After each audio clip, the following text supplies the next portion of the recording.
날씨가 굉장히 후덥지근합니다. 이렇게 무더운 날씨에도 이 자리에 함께 해주신 모든 분들께 진심으로 감사의 말씀을 드립니다. 올해는 어떻게 될지 모르겠습니다만 여름이 되면 항상 뭐 에어컨 많이 켜고 전력이 피크가 된다 그래가지고서는 뭐 전기를 아껴 쓰자 뭐 이런 이야기들을 많이 합니다. 근데 최근에 일어나는 일들은 뭐 에어컨이 문제가 아니라 정말 어마어마한 전력이 요구되는 그러한 일들을 우리가 이제 목전에 두고 있습니다. 그래서 이 에너지 문제가 어느 때보다도 중요한 이 시기에 우리가 에너지에 관한 이슈를 가지고서 오늘 세미나를 열게 됐습니다. 지난 5월에는 현재까지도 뭐 시급한 현안이긴 합니다만은 사법 시스템의 붕괴와 자유민주주의 위기라는 주제로 저희들이 1회 세미나를 가졌고 오늘 에너지 미래 산업 재편과 에너지 시장이라는 주제로 또 2회 세미나를 갖습니다. 저희 모임의 이름에도 나타나는 것처럼 저희들은 미래를 내일을 준비하는 그러한 생각을 가지고서 이 자리에 모였습니다. 여러분들 뭐 다 비슷한 생각이시긴 하겠습니다만은 정말 미래를 만들고 내일을 준비해야 될 정치권이 지금 전혀 내일을 준비하지 못하고 또 지금 젊은이들이 목소리가 올림픽공원에서는 또 이 젊은이들을 중심으로 한 그런 목소리들이 울려 퍼지고 있는데 거기에 대한 적절한 대안도 마련 제시하지 못하고 있는 것이 정치적인 현실입니다. 네, 그러나 정치권 밖에서라도 정말 내일을 준비하는 사람들이 있어야 또 우리 미래 세대의 내일이 있다고 생각합니다. 과거에 우리가 정말 어려운 전쟁의 폐허 속에서도 내일을 준비하는 분들이 있었기에 그들이 생각했던 그들이 준비했던 내일이 이제 우리의 오늘이 됐습니다. 이제 우리도 앞으로 우리 다음 세대 미래 세대의 내일을 준비하는 그런 역할을 충분히 해야 됐다고 생각해서 저희 내일을 준비하는 사람의 모임을 출범했습니다. 이 자리에 함께 계신 분들 비슷한 생각을 가지고서 또 같은 생각으로 이 자리에 모여주셨을 줄 믿습니다. 오늘 저희들이 에너지 시장, 에너지에 관한 그 세미나를 하고 8월 달에는 AI, 휴머노이드죠. 피지컬 AI, 휴머노이드와 우리 사회의 변화라는 주제를 가지고 또 세미나를 할 겁니다. 앞으로도 내일을 준비하는 사람들에 계속 관심을 가져주시고 함께 내일을 준비하는 길에 동참해 주시기를 부탁드립니다. 오늘 참 방대한 주제이긴 합니다만은 중요한 논점에 대해서 잘 정리해 주시고 또 설명해 주실 손양훈 전 에너지원권 원장님께 감사드립니다. 오늘 이 세미나가 내일을 준비하는 그리고 가장 시급한 문제인 에너지 시장과 관련해서 우리의 미래를 준비하고 또 함께 고민하는 그런 뜻깊은 자리가 되기를 기원드리고 무더위에 여러분들 건승하시고 하시는 모든 일에 정말 보람있고 행복한 일 가득하시기를 기원드리겠습니다. 감사합니다.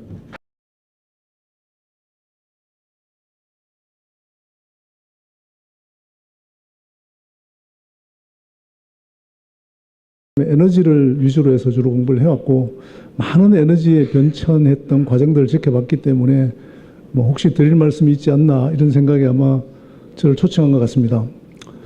사실은 처음에 최정현 의원님께서 여기에 저를 초대했을 때는 요즘 호르무즈가 시끄러우니까 호르무즈 얘기하면 되겠다 이렇게 생각을 하고 그렇게 하겠다는 말씀을 드렸습니다.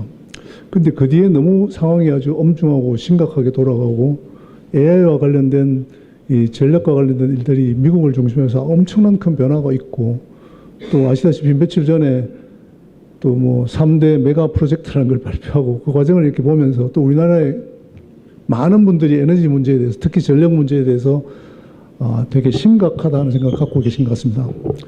그래서 제가 내일을 준비하는 분들에게 뭐 호르무즈보다는 이게 훨씬 더 바른 주제인 것 같다. 그래서 주제를 바꿔서 AI로 산업이 재편될 때 과연 전기는 어떤 역할을 하게 되는가에 대해서 좀 말씀을 드리려고 합니다.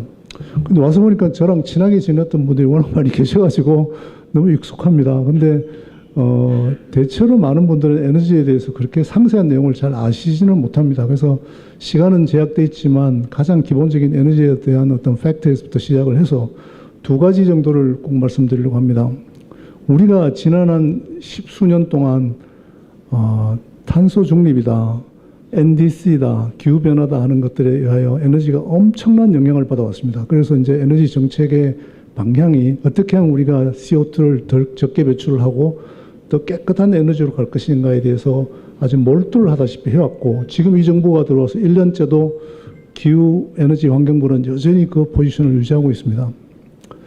말하자면 그린 트랜스포메이션이라는 게 에너지에서 가장 큰 화두였었습니다. 근데 아시는 바와 같이 글로벌리 큰 변화가 오고 있습니다. 그게 뭔가 하면 이제 AI라는 새로운 어떤 구동 엔진이 이제 산업을 재편하게 될 텐데, 그때 에너지라는 게 과거에 우리가 살았던 시절 에너지랑 너무 다르다. 그런 면에서 어떻게 해야 될 것인가 하는 문제가 아주 크게 대두했고, 말하자면 그린 트랜스포메이션과 AI 트랜스포메이션이 큰 충돌이 일어나고 있는 그런 와중에 있습니다.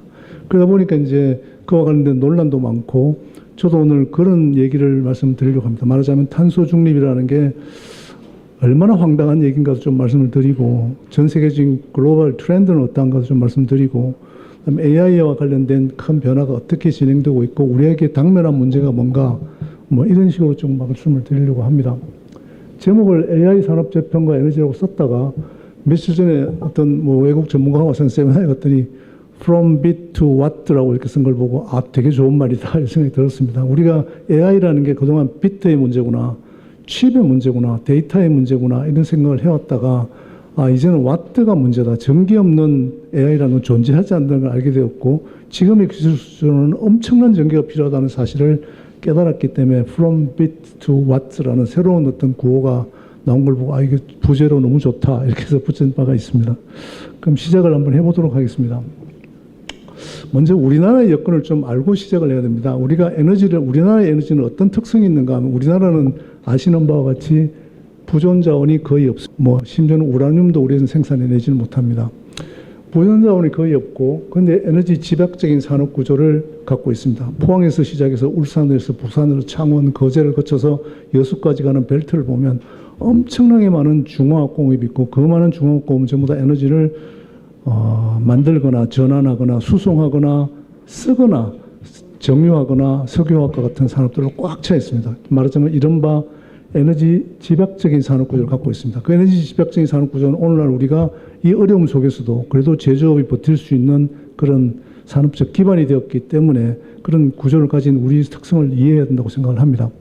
그럼 에너지가 없으면 에너지 집약적인 산업 구조를 갖지 말든지, 에너지 집약적인 산업 구조를 가지려면 에너지가 있든지 해야 되는데, 우리는 에너지가 없으면서 에너지 집약적인 산업 구조를 가진 아주 모순적인 그런 환경에 있다는 걸 우리가 이해해야 됩니다. 이 모순적인 여건이라는 건 늘 우리로 하여금 어려운 선택을 하도록 만들었습니다. 말하자면 전쟁이 났다든가 에너지 가격이 올랐다든가 환율이 어떻다든가 금융위기가 왔다든가 심지어는 코비드가 왔을 때도 우리는 에너지와 관련해서 굉장히 어렵고 심각한 문제들을 해결하면서 어렵게 선택을 해왔습니다. 즉 말하자면 에너지는 그냥 여유가 있어서 이렇게 할 수도 있고 저렇게 할 수도 있는데 우리가 이걸 선택했다, 이게 아니고 늘 아주 긴박하고 어렵게 그런 문제들을 풀어왔다 하는 걸 우리가 먼저 염두에 두고 에너지 문제를 봐야 된다고 생각을 해서 이 슬라이드부터 시작을 해봤습니다. 넘어가겠습니다. 아시다시피 에너지는 자연으로부터 오는 에너지를 1차 에너지라고 얘기하는데, 1차 에너지는 크게 5가지밖에 없습니다. 말하자면 석탄, 석유, 천연가스라는 화석 에너지입니다. 말하자면 땅속에서 오는 고체, 액체, 기체의 에너지가 있고, 아직까지 우리 사회는, 우리 글로벌 인류의 모두는 전부 다 이 화석 에너지 기반 문명이다 이렇게 해도 과언은 아닙니다. 아래쪽에는 이제 원자력과 재생에너지가 있습니다. 이 5가지밖에 사실은 없습니다. 위에 3개는 화석 에너지고, 말하자면 아래쪽 2개는 CO2는 배출하지 않지만 않는 화석 에너지와 다른 새로운 에너지원인데, 아직까지는 둘의 포션이 그리 크지는 않습니다. 이 5개밖에 없습니다. 그게 우리가 갖고 있는 에너지의 현실이다 이렇게 얘기할 수 있습니다.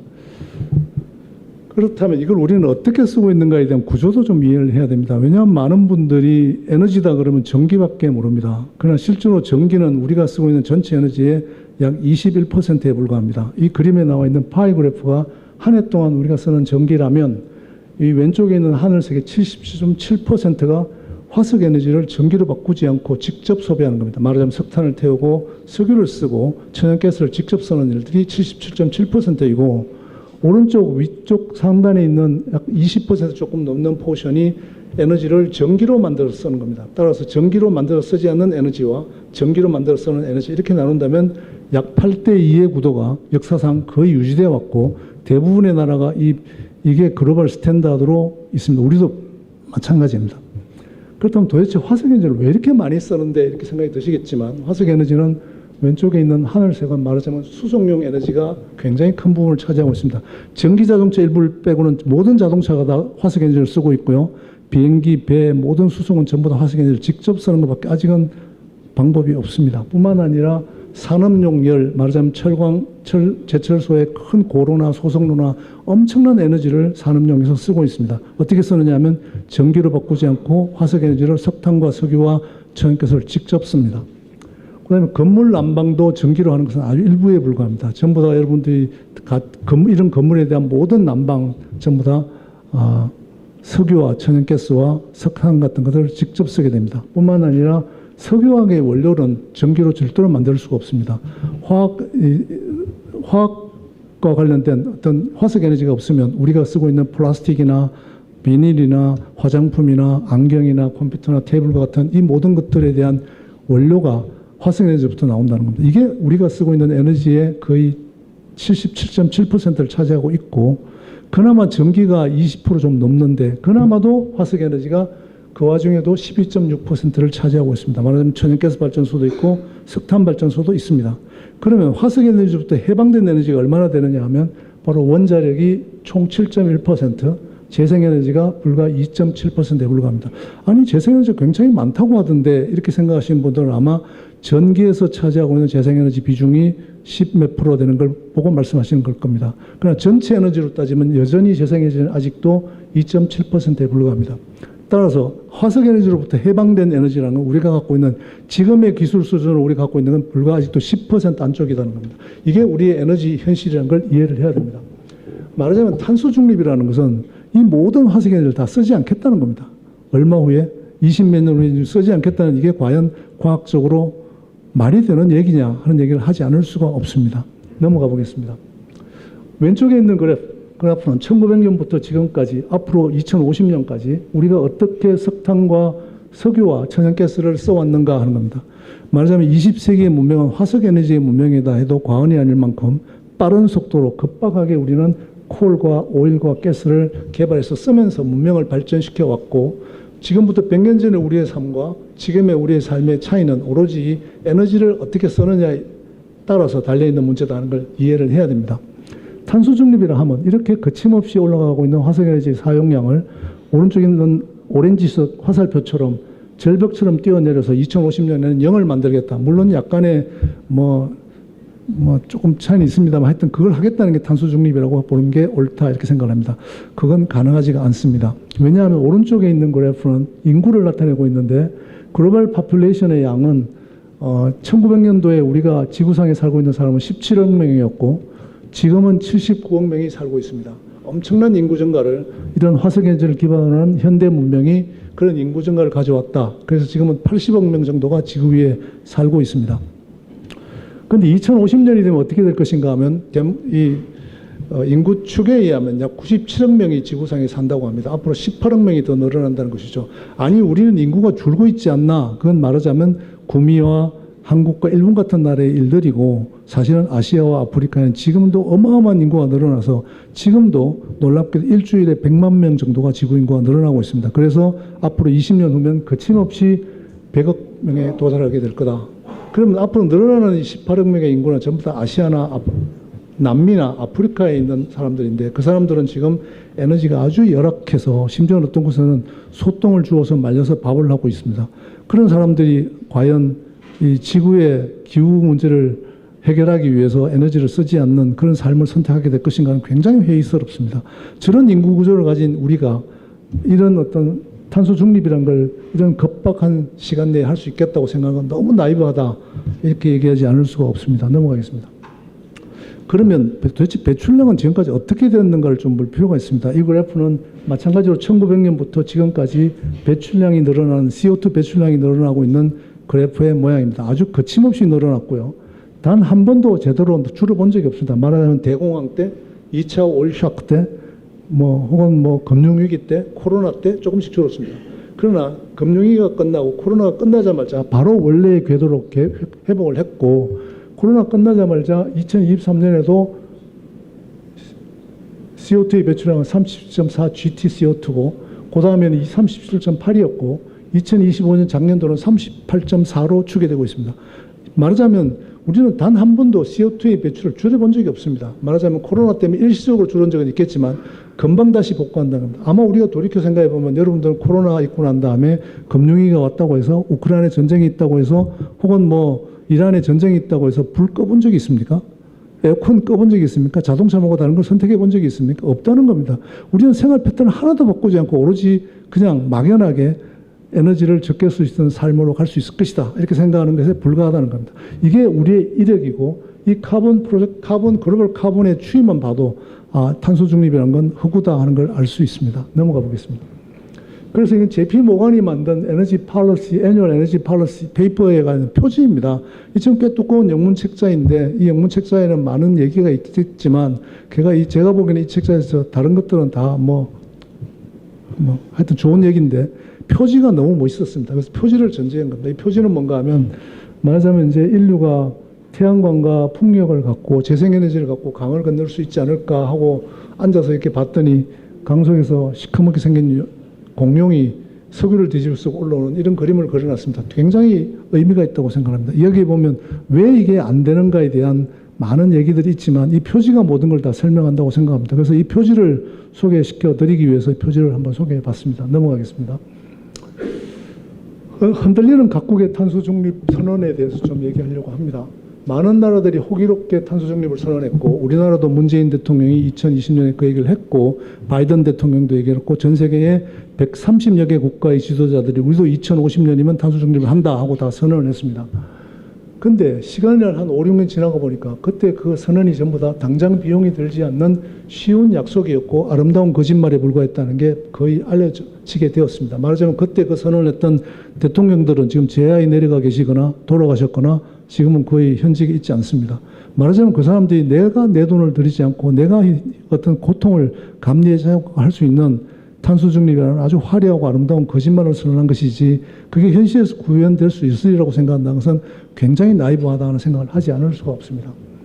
말하자면 어떻게 탄소 중립을 도달할 수 있을까를 아직까지 제시되지 못했고 재생에너지에 많이 애를 썼지만 여전히 재생에너지는 그렇게 늘어나지 않고 사람들은 에너지 소비를 줄이는 게 아니라 오히려 늘리고 있고 에너지 비용이나 세금의 인상과 같은 것들은 다 꺼리고 있고 지금도 거침없이 에너지를 쓰고 있기 때문에 탄소 중립이 아름다운 거짓말, 쉬운 약속이라고 얘기할 수밖에 없다 이렇게 생각을 합니다.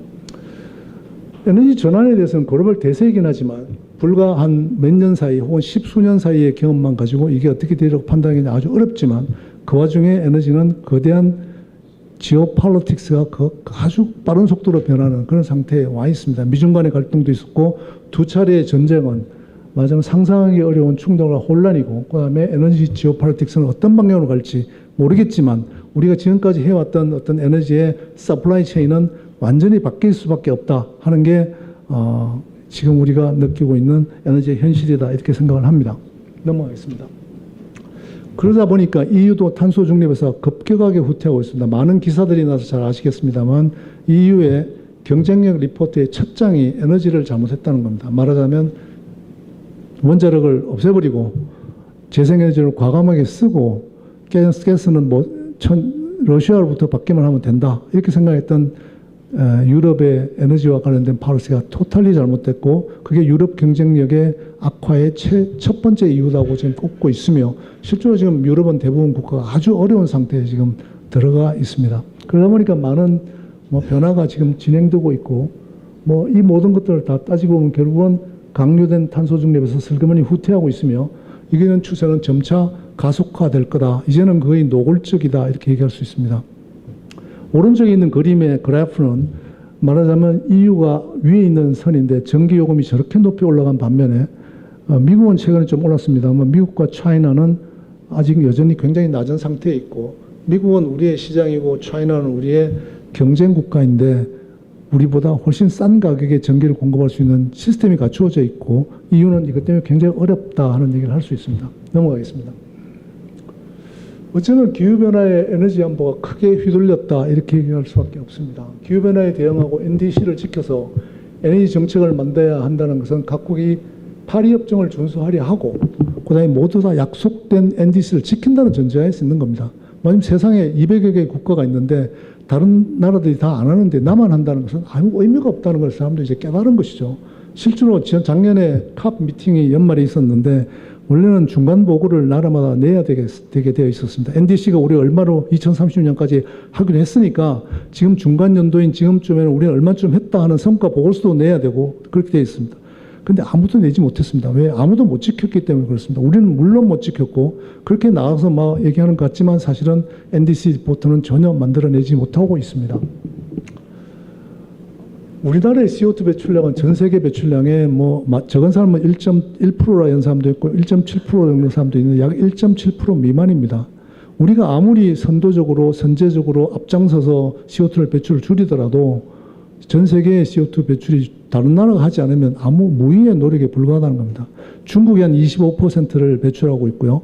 미국이 한 18%, 우리나라가 1.7인데 작은 나라는 아니지만 전체 100%에 비하면 아직도 작은 포션이고, 아무리 우리가 애를 써도 선도적으로 문제를 해결할 수는 없다. 사실이 아닌 것을 믿는 건 망상이라고 생각을 합니다. 우리가 하는 게 그냥 선언만 하고 탁상에서 자로 겉만 끄면 되는가 하면 그렇지 않습니다. 이것들은 모두 다가 에너지 수급을 맞추는 정부의 정책을 흔들고 있고 수조 달러 규모의 투자 결정에 영향을 주고 있고, 시간이 지나면서 지금 벌써 서서히 나타나고 있는데 에너지 안보에 치명적인 영향을 주고 있다는 겁니다. 따라서 전 세계는 새로운 어떤 에너지 이머전시를 선언하고 있고, 미국 같은 나라는 트럼프 행정부가 들어오고 난 다음에 아예 요즘은 의지에서 그린, CO2, 크라이미션 얘기가 우리 해외 안 온다 이렇게 얘기하고 있는 중입니다. 마지막에 에너지에 대한 시각이 완전히 바뀌었고 글로벌하게는 새로운 시각의 어떤 에너지를 보고 있는데 아직 우리 정부는 여전히 그런 차원에서 머물고 있음이 되게 안타깝다 이렇게 생각을 합니다. 넘어가겠습니다. 전 세계적으로 탄소 중립이라는 말은 우리는 늘 그렇게 얘기합니다. 칼럼을 보면 누구나 다 하는 얘기가 탄소 중립은 전 세계적인 흐름이자 피할 수 없는 시대적 과제다 하는 말을 그냥 생각 없이 늘 합니다. 그러나 이 말이 갖고 있는 진정한 의미, 그 비용, 우리가 치러야 될 미래의 어떤 어려움을 생각한다면 그렇게 쉽게 할 얘기가 아니라는 겁니다. 특히 다른 사람은 안 하는데 나만 고집스럽게 이 일을 계속하는 것은 결국 내 코피만 터진다 하는 것 같다가 사람들은 이제 느끼기 시작했다 이렇게 생각을 합니다. 넘어가겠습니다. 그러면 어떻게 될 거냐 하는 건데 사실은 미래는 사실 불확실합니다. 그러나 비교적 마드레이트한 어떤 사람들의 전문가들의 예측에 의하면 이 그림에 나와 있는 것처럼 선진국들은 아마 10% 정도는 에너지 사용량을 줄일 거다 이렇게 전망을 합니다. 2050년까지. 못하고는 있지만 그렇게 할 거다 이렇게 보고 있고, 개발도상국들은 한 25%를 올려서 둘이를 합치면 한 15% 에너지 사용량은 늘어날 거다 2050년까지. 그게 우리가 노멀하게 생각하는 에너지의 미래다 이렇게 생각을 합니다. 그러나 그럼에도 불구하고 CO2 배출은 줄어들 겁니다. 왜냐하면 우리가 재생에너지를 그래도 개발하고 있고 효율도 좀 올리고 있고 그나마 여러 가지 에미션 테크놀로지가 발전하고 있고 전기자동차가 늘고 있기 때문에 CO2 배출량은 한 25% 줄 거라고 이렇게 보고는 있습니다. 그러나 그렇게 하면 기후변화는 옵니다. 조금 더 늦게 올지 모르겠지만 오게 되어 있습니다. 그러면 기후변화가 왔을 때 우리는 어떻게 해야 되느냐에 대한 어떤 생각을 좀 바꿔야 된다고 저는 생각을 합니다. 말하자면 기후변화와 관련된 이슈가 두 가지가 있는데 하나는 미티게이션입니다. CO2를 줄이자는 것과 하나는 어답테이션입니다. 기후변화가 왔을 때 우리 살아남아야겠다. 적응해야겠다는 겁니다. 말하자면 감축과 적응 두 가지입니다. 감축은 안 된다는 걸 거의 다 깨달았습니다. 아무리 해도 안 된다. 이미 레코드가 얘기해주고 데이터가 얘기해주고 있습니다. 감축이 안 된다면 어답테이션을 해야 되는데 어답테이션은 뭔가 이런 얘기입니다. 기후변화가 오면 어떤 세상이 올까요? 과학자들이 하는 얘기를 보면 가뭄이 온다, 홍수가 온다, 폭풍이 내린다, 어마어마한 자연재해가 온다, 혹은 식량이 부족해진다, 아니면 난민이 생긴다. 이런 것들이 기후변화에 대응하여 느끼는 우리의 문제입니다. 사실은 많은 사람이 죽을지도 모릅니다. 그러나 우리가 요즘 보다시피 큰 비가 오면 대부분 잘 사는 나라들은 사람이 하나도 죽지 않습니다. 우리나라도 이미 그런 나라가 되어서 아무리 비가 많이 와도 홍수에 떠내려가는 사람은 뭐 아주 적은 숫자에 불과합니다. 그러나 그런 인프라가 안 돼 있는 나라에 큰 비가 오면 한꺼번에 몇천 명씩 죽습니다. 그게 뭘 얘기하는가 하면 어답테이션에서 제일 중요한 건 인프라라는 겁니다. 우리가 식량에 대해서, 에너지에 대해서, 물에 대해서 인프라를 갖추고 있는 나라는 아마 기후변화가 와도 그래도 견딜 수가 있고 서바이브 할 수 있을 겁니다. 그러나 그게 되어 있지는 않는 나라들은 정말로 심각한 불행을 겪을지도 모르겠죠. 지금 우리가 갖고 있는 한정된 자원으로 해야 될 일은 미티게이션이 아니라 어답테이션이라 이렇게 생각을 합니다. 그런 차원에서 다음 문제를 보도록 하겠습니다. 다음 슬라이드입니다. 두 번째 주제로 넘어가겠습니다. 에너지 시장은 큰 변화의 계기를 맞이했습니다. 아까 처음에 제가 말씀드렸다시피 에너지 보존 자원이 하나도 없는 나라가 에너지를 엄청나게 쓰는 사람을 갖고 있는 이 나라가 맞아야 되는 에너지와 관련된 어려운 현실 가운데 아주 큰 게 나타나고 있다. 이렇게 저는 생각을 합니다. 그게 바로 AI입니다. AI는 전력 시장에서 어떤 페이즈 체인지를 의미할 것이고 이 전력 공급과 관련된 큰 변화가 올 거라고 생각합니다. 지금은 전력은 국가 기술 및 경쟁력을 저하는 핵심 기관 인프라로 격상되었다. 이렇게 생각을 합니다. 왜냐하면 우리가 많이 얘기하는 AI 데이터 센터라는 것이 24시간 7일 그리고 365일 막대한 규모의 전력을 어떻게 안정적으로 공급해야 됩니다. 단 1초라도 끊기게 되면 그 모든 웨이퍼로부터 칩을 만드는 모든 공정은 다 무효화되고 다시 다 돌아가야 됩니다. 어마어마한 비용이 들어가는 일입니다. 말하자면 끊김이 없는 전기입니다. 과거의 에너지 안보라는 것은 석유의 확보였고 에너지 가격의 앙등을 막는 길이었었습니다. 그러나 이제는 아닙니다. 전기를 어떻게 하면 끊기지 않고 만드느냐 하는 게 바로 앞으로의 에너지 안보 핵심이다. 이렇게 생각을 합니다. 그런 면에서 본다면 가능성을 가진 재생에너지로는 불가능하다는 겁니다.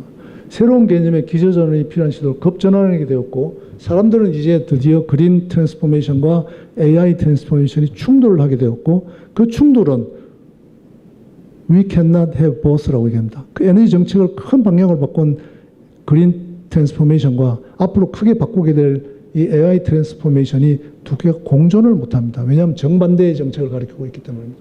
우리가 둘 다 가질 수가 없다면 우리는 안 되는 미티게이션을 열심히 노력을 해서 NDC를 맞추는 일을 해야 될 것을 국가적 목표로 삼아야 되느냐, 아니면 미래 산업에 필요한 전기를 확보하는 데 삼아야 되느냐의 선택을 해야 되는 와중에 있고, 우리는 그 선택의 기로에 있다는 게 오늘날 에너지 문제를 보는 데서 제일 큰 핵심적인 사항이다. 저는 이렇게 생각을 합니다.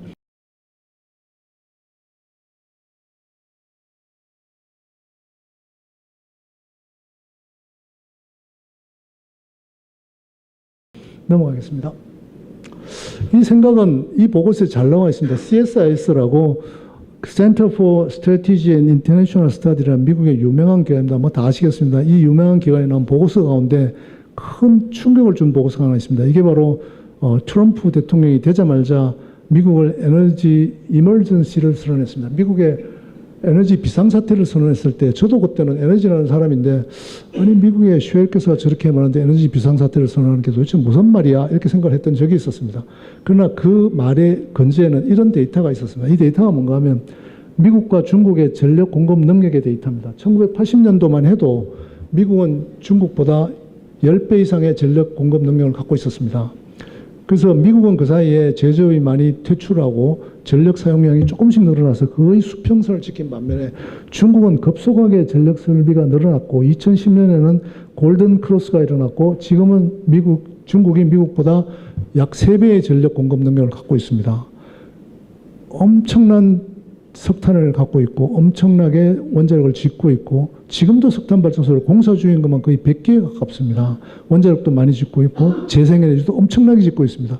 그래서 지금은 미국보다 중국이 전력 설비에서는 3배 앞섰다고 얘기합니다. 우리 모두는 송전망을 걱정합니다. 중국은 어떤 식인가 하면 아파트 동과 동 사이에 고압선이 지나가도 다들 가만히 있습니다. 그런 나라의 전력 설비를 늘리는 것과 우리 같은 나라가 전력 설비를 늘리는 건 굉장히 다릅니다. 그런 면에서 이제 미국이 큰 위협을 느꼈고 이 그래프에서 나타난 것처럼 이 CSIS 보고서의 핵심은 딱 2줄입니다. 한 줄이군요. 말하자면 AI 도미넌스를 미국이 하는 데 있어서 가장 큰 장애는 전력이다. 이게 바로 그 보고서의 핵심입니다. 이게 트럼프 행정부가 에너지 비상사태를 선언하게 된 계기가 되었다. 저는 이렇게 생각을 합니다. 넘어가겠습니다. 그래서 미국은 지금 AI 데이터 센터를 엄청나게 건설하고 있습니다. 왜 미국이냐 이렇게 얘기를 하지만 사실 현 세계에서 AI 데이터 센터를 본격적으로 짓고 있는 나라는 미국밖에 없습니다. 많은 사람들이 얘기를 AI는 미국 1등, 중국 2등, 나머지는 다 3등 이렇게 얘기하는 게 다 일리가 있다고 생각합니다. 우리는 아직까지도 데이터 센터를 많이 짓고 있지만 본격적인 AI, 조금 이따 말씀드릴 AI 데이터 센터라는 걸 시작한 것도 아닙니다. 미국은 그걸 시작을 했고 AI 데이터 센터는 이게 파이낸셜 타임스의 이코노미스트지의 데이터에 의하면 보고에 의하면 위에 있는 건 2026년 6월에 있는 데이터 센터의 분포입니다. 조그만 동그라미가 1기가와트 정도이고 큰 동그라미가 한 5기가와트 정도로 생각하면 좋겠습니다. 언더 컨스트럭션이 아래에 있는데 이 아래에 있는 그래프를 보면 미국 전역에 AI 데이터 센터를 엄청난 양으로 건설을 하고 있고 주로 동부와 남부에 많이 있습니다. 아마 서부가 왜 이렇게 없는가를 좀 궁금했는데 물이 많이 부족해서 좀 힘들지 않나 이렇게 추선을 합니다. 이런 데이터가 있습니다. 과거에는 우리가 데이터 센터다 그러면 20메가, 50메가 정도가 주류였는데 아주 크게 짓는다면 100메가 정도였습니다. 근데 요즘 하이퍼스케일러들은 무려 그거의 10배인 1기가와트짜리 데이터 센터를 거침없이 짓고 있고 그런 일들은 미국에 완연합니다. 우리도 지금 반도체 팹 때문에 사실은 전력 문제가 굉장히 심각하게 될 것이고 많은 전기를 공급해야 된다고 얘기를 합니다. 반도체 팹도 공조를 한다든가 식각을 한다든가 하는 모든 공정에서 전기가 엄청나게 필요하더라고요. 그런 면에서 아주 비슷합니다. 우리는 지금 반도체 때문에 이런 얘기를 하고 있지만 곧이어서 아마 데이터 센터 때문에 더 많은 전기가 필요한 세상을 맞이하게 될 것이고 거기에서 어떤 일이 일어나고 있는지를 미국의 일을 보면 곧 우리가 한 2, 3년 후에 어떤 일을 맞이할 것이다 하는 것을 깨달을 수 있기 때문에 그런 데이터를 보고 있는 중입니다. 일부 빅테크들이 구상하는 부지는 단일 전력 요구량이 1기가와트를 초과하는 기가 사이트를 지금 생각을 하고 있고 빅테크 폭발적으로 투자가 증가하고 있다. 맥킨지 보고서에 의하면 엄청난 양의 돈이 투입될 예정이라고 합니다. 보고서마다 조금씩 다르기 때문에 뭐라고 얘기할 수 없지만 한 가지 명확한 것은 엄청나게 많은 데이터 센터를 짓고 있는 게 지금 현재 미국의 실정이다 이렇게 생각할 수 있습니다. 넘어가겠습니다. AI 데이터 센터라는 걸 조금 더 이해해야 됩니다. 저도 경제학을 했기 때문에 문과 출신이기 때문에 많이 부족합니다만 저도 이것 때문에 도대체 왜 그렇게 전기가 필요한가, 뭐가 필요한가에 대한 어떤 공부를 좀 해봤습니다. 그거에 의하면 AI 데이터 센터는 엄청난 자원이 필요한 산업이다 이렇게 얘기할 수 있습니다. 우리가 LLM 추론을 하게 되면 질문을 하면 컴퓨터가 곧 아주 멋있는 답을 주니까 쉽게 하나보다 싶겠지만 거기에는 AI 데이터 센터에 컴퓨팅 파워라는 게 뒤에 있어야 한다는 겁니다. 이세돌이를 밥만 먹으면 바둑 둘 수 있지만 이세돌이를 대항했던 AI는 엄청나게 많은 컴퓨터 뒤에 있었다는 겁니다. 그 컴퓨터는 많은 자원을 요구합니다. 데이터 센터를 짓기 위해서는 콘크리트도 필요하고 철근도 필요하겠죠. 물리적으로 엄청난 그런 설비가 건설되어 있어야 되고 데이터 센터는 무려 수십만 개의 GPU와 CPU 그리고 메모리라는 이런 형태의 세트가 있어서 이게 생각하는 컴퓨팅에 대한 어떤 기본적인 설비이고 이거를 하는 과정에 있다 이렇게 얘기할 수 있습니다. 여기에는 막대한 자금도 들어가겠지만 물리적으로는 다량의 실리콘이나 구리나 아니면 히토류 같은 것들이 들어가게 되어 있습니다. 만드는 데까지는 그렇다 하더라도 이걸 돌려서 쓰려면 막대한 양의 전기가 소모됩니다. 어떻게 돌리나요? 24시간 쉴 새 없이 돌려야 합니다. 전기를 공급하려면 방대한 규모의 발전소, 송전망, 변압기, 차단기, 전선이 준비되어 있어야 합니다. 전 세계 모든 발전 가스 터빈을 만드는 곳, 변압기를 만드는 곳, 전선을 만드는 곳, 차단기를 만드는 곳, 송전 설비를 만드는 곳들이 지금 전부 다 주문이 5년차가 다 차 있습니다. 우리나라의 기업들도 이와 관련된 기업들은 아주 지금 굉장히 잘 나갑니다. 주가가 거의 10배 이상 올랐습니다. 왜? 주문이 쏟아져 들어오니까 그런 겁니다. 뿐만 아니라 폭주하는 열을 하기 위해서는 다량의 냉각수가 필요한 것으로 알려지고 있습니다. 넘어가겠습니다. 이런 세트를 한번 생각해 봅시다. CPU와 GPU와 우리가 좋아하는 HBM으로 인한 이런 세트가 뭐에 쓰는가 하는 겁니다. 이 GPU 한 개가 어떤 전력을 쓰느냐 하는 건데 데이터에 하면 1000W 정도를 쓴다고 합니다. 1000W라는 게 어느 정도 하면 여러분들 주머니에 있는 핸드폰이 15Wh 정도의 배터리를 쓰고 있습니다. 따라서 10시간 쓴다면 우리는 한 1.5W 정도를 매시간 쓰고 있습니다. 지금 현재 돌아온 정이 1.5W입니다. 근데 GPU는 동전만 한데 이 GPU가 무려 1000W를 쓴다고 합니다. 1000W면 어느 정도인가 하면 쉽게 얘기하면 다리미 하나 정도입니다. 다리미 작은 거 하나 정도가 1000W입니다. 여러분들이 다리미 꽂아서 주머니에 넣고 다니면 어떻게 될까요? 바지 다 타겠죠. 그게 GPU입니다. 엄청난 열이 발생한다는 겁니다. 그 GPU가 어떻게 가동하는가 하면 다리미는 넓은 판을 데우지만 GPU는 불과 이 동전만한 크기의 칩이고 그게 밀도가 아주 엄청납니다. 에너지 밀도가 엄청난 데다가 더더구나 시간도 다리미는 한 20분 쓰겠지만 옛날에 우리 어머니는 정전된다고 다리미 킬 때 얼른 빨리 달려야 된다고 막 설렀던 기억이 납니다. 그런 다리미를 24시간 꼬박 꽂아놔야 되는 게 바로 GPU다 이렇게 얘기할 수 있습니다. 만약에 지금 하고 있는 데이터 전력 소비 현실을 좀 이해할 필요가 있습니다. 지금 1기가와트짜리 데이터 센터를 하이퍼스케일들이 짓겠다 이렇게 얘기할 때 그 데이터 센터에는 도대체 뭐가 들어있는가 하면 여러분들이 이렇게 사진을 보면 렉이라는 캐비넷처럼 생긴 어떤 물건이 있습니다. 그 렉마다 사이사이에 계속 이런 GPU를 넣어서 설치를 합니다. 한 렉 안에 보통 한 72개의 GPU 정도가 들어간다고 합니다. 말하자면 요만한 캐비넷에 다리미를 1000W짜리 다리미를 72개 넣어놓고 전기를 다 꽂아놨다고 생각하면 될 겁니다. 그런 렉이 가동되고 있습니다. 그 렉을 한 데이터셋에 얼마나 많이 갖고 있는가 하면 무려 6660개를 넣어놨다고 합니다. 말하자면 50개씩 한 줄을 세운 것을 130줄을 만들어야 데이터 센터 1기가와트가 된다는 겁니다. 자, 다리미를 1000W짜리 다리미를 72개 넣은 렉을 무려 6660개를 한꺼번에 넣으면 어떤 일이 벌어질까요? 어마어마한 전력이 들어가는 거죠. 그게 데이터 센터의 현실이라는 겁니다. 우리가 한 1기가와트짜리 데이터 센터에는 결국은 48만 개의 GPU가 들어가서 가동이 되어야 우리가 묻는 LLM의 어떤 질문이 대답이 된다는 겁니다. 그게 AI의 현실이라는 겁니다. 넘어가겠습니다. 그러면 우리가 지금까지 생각하던 IT 산업, 클라우드 산업하고 AI 데이터 센터는 전혀 다릅니다. 우리가 지금까지 생각하는 IT 산업이라는 그 머리에 있는 생각들이거나 아니면 투자는 저기 중국에다 하면 되고 나는 플랫폼을 만들거나 기계를 만들어서 하는 그런 산업을 우리는 IT 산업이라고 생각을 했었습니다. 물론 우리는 삼성전자나 하이닉스는 말하자면 반도체를 직접 만드는 것이기 때문에 실질적으로 제작을 했지만 우리가 알고 있는 IT 산업이라는 건 지식 산업이고 오피스에 하는 산업이고 내 핸드폰 속에 있는 산업이다 이렇게 생각을 많이 했었습니다. 그런데 AI 산업은 AI 데이터 센터라는 것은 어떤 의미에서는 헤비 인더스트리에 오히려 훨씬 더 가깝다는 겁니다. 왜냐하면 1기가와트의 전기를 쓴다는 것은 가장 가까운 산업이 뭐냐 이렇게 물어본다면 아마 전기 괴물이라고 얘기하는 전기로랑 비슷하다 이렇게 얘기할 수 있습니다. 전기로가 뭔가 하면 철강을 이게 전기로의 사진인데 현대제철 인천공장이 이겁니다. 현대제철 인천공장을 빛이 나가 보면 이 길을 지나면 굉장히 깁니다.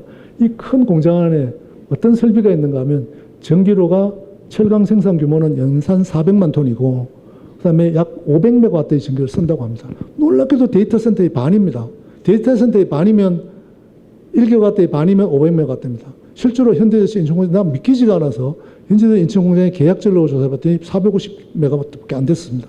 그렇게 엄청난 전기를 쓰는 게 AI 데이터 센터라는 겁니다. 자원 요구량이 어마어마합니다. 그래서 우리가 인천제철에는 보면 셀을 녹일 때 인공번개라는 아크를 일으켜서 셀을 녹일 때 전기를 쓰고 나머지 시간에 전기를 안 씁니다. 그래서 연간 사용하는 양을 따진다면 인천제철이 쓰는 양은 1기가와트짜리 데이터 센터의 3.5분의 1밖에 안 된다 하는 게 데이터가 우리에게 알려주는 사실입니다. 우리는 AI를 스마트폰 속에 있는 가벼운 앱으로 인식하지만 그대에 숨겨진 인프라는 인류 역사상 가장 무거운 전통 산업인 철강보다 더 무겁고 더 에너지 리ኳ이어먼트가 많은 산업이라는 걸 이해해야 된다 이렇게 생각을 합니다. 넘어가겠습니다. 어쩌면 AI 데이터 센터는 잘 안 보이는군요. 우리 시대의 경제 자원을 총동원하는 체제를 요구하게 될 겁니다. AI 경제가 성숙하게 되면 우리는 전 세계 수십억 명의 사람들이 매일 수백 가지 질문을 물어댈 것이고 그 뒤에는 항상 우리는 이런 AI 데이터 센터가 미친 듯이 돌아가야지 되는 그런 구조를 우리는 지금 설계하고 있다는 겁니다. 기업의 생산에서 로봇이나 자율주행과 같은 분야에서 AI 에이전시가 활동하게 되면 얼마 전에 나온 데이터에 의하면 AI 에이전시는 아마 우리가 물어보는 질문의 9배 정도를 한다고 합니다. 말하자면 엄청난 요구를 더 하게 되는 거죠. 왜냐하면 완벽하게 답을 만들어야 되기 때문에 그렇습니다. 그렇다면 도대체 얼마나 많은 자원을 요구하게 될 것인가 아주 황당한 그런 생각이 듭니다. AI 기술의 발전과 이를 통해서 생산성 향상은 상당한 시간이 걸릴 겁니다. 그러나 이를 위해서 필요한 전력과 같은 자원은 본질적으로는 대체 불가입니다. 말하자면 이게 오랜 시간이 걸려 갖출 수 있는 병목이 된다는 겁니다. 뭐 경제학하신 분들도 계시겠지만 경제학하는 사람들은 이런 걸 갖다가 레온티에프 프로덕션 펑션이라고 얘기합니다. 말하자면 많은 종류의 생산 요소가 있는데 그 생산 요소들을 결합해서 하나의 생산품을 만들 때 무엇에 있어서 이 생산품의 양이 결정되는가 하면 가장 최소 자원에 의해서 결정된다는 겁니다. 왜? 대체가 불가능하기 때문에. 전기는 대체가 불가능합니다. 칩을 조금 더 잘 만들어서 전기를 덜 쓰는 칩을 만들 수 있겠지만 상당한 시간이 걸릴 것이고 대체 불가능한 이 전기라는 자원은 결국은 오랜 시간이 걸려야 갖출 수 있는 병목이 된다는 겁니다. 이미 이 병목은 이미 빗에서 와트로 넘어갔다는 게 사람들의 생각입니다. 이미 넘어가 있습니다. AI는 가상세계의 진영이 아닌 현실 세계의 에너지 인프라이고 AI 산업 재편을 앞두고 가장 중요하고 시급한 일은 전력을 공급하는 인프라에 선제적으로 과감하게 투자하는 겁니다. 이거 없이 AI는 존재하지 않습니다. 우리가 미래를 AI를 중심으로 설계를 한다면 이거를 하는 게 가장 시급하다는 게 에너지를 하는 저 같은 사람들의 생각입니다. 넘어가겠습니다. 전기는 과거에 우리는 그냥 발전소만 지으면 되는 줄 알았습니다. 심지어는 에너지를 하는 저도 그렇게 생각을 했습니다. 송전망을 아무도 걱정하지 않았죠. 왜? 송전망은 시간이 지나면 지어지게 되어 있었고 별 문제가 없었습니다. 근데 이번에 알고 보니까 전기는 발전소만 지어도 되는 게 아니고 아주 고압의 전기를 변전을 하고 고압선을 통해서 또 철도용으로 공장으로 보내고 그 과정에는 많은 발전기도 필요하겠지만 케이블과 송전 철탑도 필요하고 변압기와 개폐 장치와 피레기도 필요하고 그걸 다시 전압을 더 낮춰서 변전소도 필요하고 주상 변압기와 선로 개폐기, 지중 케이블 같은 것들이 엄청나게 필요하다는 겁니다. 이것 모두 다는 준비가 되어 있지 않습니다. 왜냐하면 이것들은 서서히 늘어나는 전력에 대해서는 충분히 공급할 수 있는 준비가 다 되어 있고 아무런 어려움이 없었습니다. 그런데 이렇게 큰 폭으로 전기가 많이 필요하게 되면 이것들은 절대 단시간 내에 이루어지는 게 아니라는 겁니다. 우리가 그러고 난 다음에 생각해 보니까 이 건물에도 아마 불 하나 들어오는 모두 다는 구리선이 연결되어 있습니다. 전력 개통이라는 것은 우리 국토를 덮고 있는 발전소로부터 지금 여기 있는 전등까지 선이 연결되어 있지 않으면 들어오지 않는 어마어마한 거대한 기계장치이고 이 기계장치가 그렇게 쉽게 빠른 시일 내에 지어질 수 있는 게 아니라는 걸 우리가 이해를 해야 됩니다. 넘어가겠습니다. 미국 얘기를 왜 자꾸 하는가 하면 미국이 우리보다 한 3년 그 이상의 시간인지 모르겠습니다만 앞에 있습니다.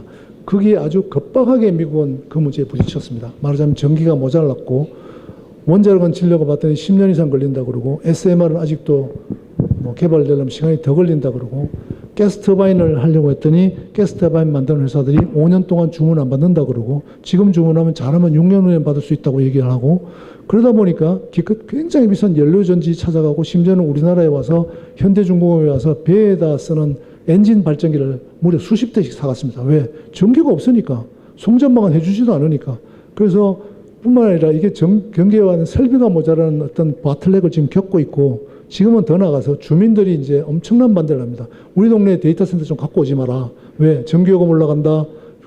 전선 모자란다. 온갖 민원을 하고 있어서 지금 좀 지나면 아마 데이터 센터 반대하는 게 미국도 거의 대부분의 주에서 데이터 센터를 반대하고 있습니다. 그러다 보니까 미국은 어떻게 얘기를 하고 있는가 하면 데이터 센터에 전력회사가 전기를 공급하는 일을 지금 시스템은 거의 불가능하거나 아주 제한적이라고 보고 있습니다. 그래서 네가 데이터 센터를 지으려면 bring your own new energy. 네가 발전소를 가져와라. 네 옆에서 저라는 겁니다. 그래서 네 옆에 져서 네가 송전선에 부담 없이 네가 져서 해라. 그게 지금 PJM이라고 펜실베이니아, 뉴저지, 메릴랜드 주에 있는 큰 전력회사였습니다. 그 전력회사의 팔리시가 그렇게 변하고 있습니다. 데이터 센터는 앞으로 국가가 혹은 전력회사가 전기를 네가 진다고 그러면 내가 몇 년에 전기를 공급해 줄게 계약해서 하는 게 아닙니다. 왜냐하면 좀 어려운 얘기인데 용량시장의 경매에서 전력을 더 이상 맞출 수 없는 한계에 이미 도달했기 때문에 그렇습니다. 그래서 bring your own energy를 해라. 그게 미국의 지금 데이터 센터와 관련된 굉장히 중요한 부분입니다. 넘어가겠습니다. 미국은 국방물자 생산법도 동원했습니다. DPA라고 해서 디펜스 프로덕션 액트라는 것은 오래전에 1950년대에 한국에 전쟁이 일어났을 때 2차 세계대전이 끝나고 난 다음에 군인들은 다 집에 가버리고 군수물자들이 공장을 다 문 닫아버리고 군수물자는 없고 한국 전쟁은 가야겠는데 그래서 만들었던 법이 DPA입니다. DPA를 만들어서 그거에 의거하여 급박하게 군 전시 동원령을 만들어서 물자를 만들고 군대를 동원해서 한국 전쟁을 치렀죠. 그 뒤에 미국은 이 DPA를 그냥 살려둔 상태 내에서 군수 물자라든가 에너지라든가 심지어는 코비드-19 같은 거 왔을 때도 DPA를 발동을 해서 그런 문제를 급박하게 정부가 나서 해결해야 될 때 이런 일을 해왔었습니다. 이번에 마침 지난 4월 20일에 5개의 전력공급 메모랜덤을 통해서 국방물자 생산법을 발동을 하였습니다. 전력망에 석탄에 천연가스에 요보다 1월에 또 원자력을 한 바 있습니다. 그래서 대규모 원자력 연료에 대해서 한 바 있습니다. 대규모 인프라 개발 이런 것들 모두에 대해서 국방물자 생산법을 발동을 해서 DOE로 하여금 이것들을 조속한 내에 빠르게 시행하도록 미국은 이를 지금 풀어나가고 있습니다. 넘어가겠습니다. 이게 백악관에서 나온 프레젠셜 액션의 그 표지입니다. 넘어가겠습니다. 왜 하는가 하면 이걸 전시체제로 에너지를 다룬다는 게 무슨 말인가 하면 이런 겁니다. 에너지 정책을 하려고 보니까 엄청난 규제와 인허가 사항과 이런 것들을 자본을 동원하는데 너무 힘드니까 이것들에 대해서 정부가 나서서 이것들을 해결해 줄 수 있는 그걸 나서겠다는 겁니다. 미국은 전기 공급을 국가가 하는 게 아닙니다. 공기업이 아니고 전부 민간에서 하기 때문에 민간에서 하는 데 있던 모든 규제와 이것을 풀어줘서 해결하겠다는 게 미국이 DPA를 발동한 내용입니다. 넘어가겠습니다. 말하자면 속도전을 의미합니다. 말하자면 의회 승인 없이 적극 집행할 수 있도록 하고 이와 관련된 모든 행정 절차를 이게 돈이 되는지 안 되는지 이걸 따지지 말고 무조건 전기를 공급하는 쪽으로 나가고 있습니다. 이게 지금 미국이 일어나고 있는 일이고 얼마나 급박하게 전기가 필요하면 이렇게 하겠냐 하는 생각이 들 정도로 큰 변화가 있습니다. 말하자면 에너지 총력전을 선언하고 하고 있습니다. 넘어가겠습니다. 근데 우리는 며칠 전에 대한민국 대도약 3대 메가 프로젝트라는 걸 발표했습니다. 뭐 이제 일주일, 한 열흘 좀 지났는데 온 세상을 다 뒤집어 놓다시피 이게 제일 큰 아주 이슈가 돼가고 있습니다. 에너지와 관련해서 더욱더 그럽니다. 정부는 이 수도권 빼고 나머지 지역에 충청권, 호남권, 영남권, 강원권에 대하여 이러이러한 일들을 하겠다. 데이터 센터는 어떻게 짓고, 세마이컨덕터 팹은 어떻게 짓고, 그 다음에 영남 지역에도 뭘 하고는 뭐 잔뜩 계획을 해놨습니다. 특히 호남 지역에다가 삼성전자와 하이닉스를 옮기는지 뭐 새로 공장을 정사하는지 모르겠는데 해서 하겠다는 게 발표가 되었고 이것 때문에 온 세상이 그냥 전기가 있다 없다 물이 있다 없다를 갖고 거의 뭐 엄청난 논쟁을 지금 하고 있는 중입니다. 저는 개인적으로 전기를 하는 사람은 에너지를 하는 사람은 이건 뭐 가능하지 않다고 생각합니다. 특히 임기가 4년인 대통령이 아마 삽뜨기도 전에 아마 임기가 끝날 거라고 저는 생각을 하는데 그럼 어찌됐든 그걸 하는 과정에서 엄청난 포스를 심을 것이고 그 다음에 이게 우리나라의 전기 문제에 대해서 새로운 어떤 문제를 인식할 수 있는 계기가 되었다는 점에서는 그런 측면이 있다고 저는 생각을 합니다. 넘어가겠습니다. 뒤에 좀 더 있는데 이걸 마지막 슬라이드로 하려고 합니다. 시간이 많이 좀 제약이 되어 있군요. 2026년 6월 29일 날 이쪽에 와서 읽겠습니다. 대한민국 대도약 3대 메가 프로젝트 발표에 따르면 기존에 건설 중인 용인의 반도체 팹 2개에 이어서 호남에도 팹을 서둘러 건설하겠다고 발표하여 엄청난 규모의 전력이 추가로 필요하게 되었습니다. 어느 정도로 필요한가 하면 아까 요 전 슬라이드에 보시면 영남권에는 얼마, 강원권에는 얼마, 충청권에는 얼마, 뭐 호남권에 얼마 나와 있는데 이게 발표하는 사람마다 다르고 데이터가 다 달라서 컨시스턴한 어떤 데이터를 얻을 수는 없었습니다. 다만 그날 발표한 날 보면 이런 팹도 설치를 해야 되고 팹에는 물론 엄청난 전기가 들어갑니다. 대형 AI 데이터 센터를 다수 건설해야 됩니다. 아까 제가 말씀드렸던 다리미 72개를 넣은 캐비넷을 6,660개를 렉을 갖고 있는 그런 데이터 센터를 지을 때 얼마나 짓겠는가 하면 2029년이면 지금부터 3년 후인데 3년 후까지 8.4기가와트를 그리고 2035년까지 18.4기가와트를 건설하겠다고 공식적으로 발표를 한 걸 봤습니다. 이건 참으로 놀라운 숫자입니다. 왜냐하면 이걸 우리가 이 시간까지 공급할 수 있는 방법은 내가 알기로는 없습니다. 원자력 관수 지금부터 아무리 마음먹어도 얼마 전에 영덕과 기장에 제가 어쩌다 보니까 그 부지 선정위원회 위원장이었는데 그 하는 과정을 거치면서 느낀 게 그 부지 선정하는데 몇 년 걸렸습니다. 근데 그거를 지어서 이 문제를 해결하는 2035년까지 절대로 할 수가 없습니다. 이 놀라운 계획을 진짜로 실행한다면 어떻게 해야 되는가 하면 호남에 반도체 팹을 추가하고 AI 데이터 센터를 전국 각지에 짓는 데는 엄청난 작업만 필요한 게 아닙니다. 무엇보다 전력 설비를 대폭 확대해야 되는 게 시급합니다. 말하자면 그린 트랜스포메이션에서 AI 트랜스포메이션으로 에너지 정책이 전반대의 방향으로 전환해야 함을 의미합니다. 말하자면 우리가 그린도 하고 AI도 전력 공급하고 이 두 개 한다는 것에 대해서 we cannot have both입니다. 절대로 같이 할 수 없다. 하나는 버려야 됩니다. 뭐가 더 중요한가에 대한 어떤 국가적 판단을 해야 됩니다. 우리가 미래를 생각해서 전기를 공급하는 일을 해서 AI 데이터, AI와 관련된 추세는, 반도체와 관련된 이런 추세는 어쩌면 우리가 이상한 나라의 앨리스는 붉은 여왕과 비슷합니다. 왜 하는지 사실 잘 모릅니다. 남들이 다 하니까, 남이 다 하는데 내가 안 하면 나만 뒤처지고 나만 죽으니까 할 수 없이 하는지 모르겠어요. 그 결과가 어떻게 될지 모르겠지만 이미 전 세상은 붉은 여왕처럼 미친 듯이 AI의 한 방향으로 좀 뛰어가고 있습니다. 그때 우리가 안 하겠다면 모르겠지만 한다면 안 하고 그냥 우리는 그냥 NDC라는 지금까지 되지도 않았던 NDC 지키기 위해서 에너지 정책을 이렇게 갈 거냐, 태양광이나 늘리고 이렇게 갈 거냐, 아니면 새로운 방향의 전기를 준비하는 일을 할 거냐에 대한 중대한 선택의 기로에 우리 사회가 지금 있다고 생각을 합니다. 이게 뭘 의미하는가 하면 구체적으로 얘기하면 이런 얘기입니다. 태양광을 대폭 늘리려는 계획을 적극 손을 떼야 됩니다. 태양광이 어떤 건가를 조금 잠깐 말씀드리겠습니다. 태양광 좋은 에너지입니다. 과거에 우리가 CO2가 걱정이 될 때는 태양광은 아주 좋은 수단이었습니다. 말하자면 좀 비싸지만 깨끗하고 멋있는 놈이었습니다. 그리고 화석에너지를 주는데 도움도 좀 됐고, 우리가 한 10% 미만의 태양광을 가질 때는 그래도 운영이 가능합니다. 벌써 호남 지역에 가면 태양광 다 출력 제어하고 있습니다. 왜? 이미 10%를 넘어서 운영을 할 수, 개통에 너무 큰 영향을 주게 할 수가 없는 겁니다. 이게 만약에 20%, 30% 올라가면 개통에 심각한 영향을 주기 때문에 태양광은 이 정도 선에서 멈춰야 됩니다.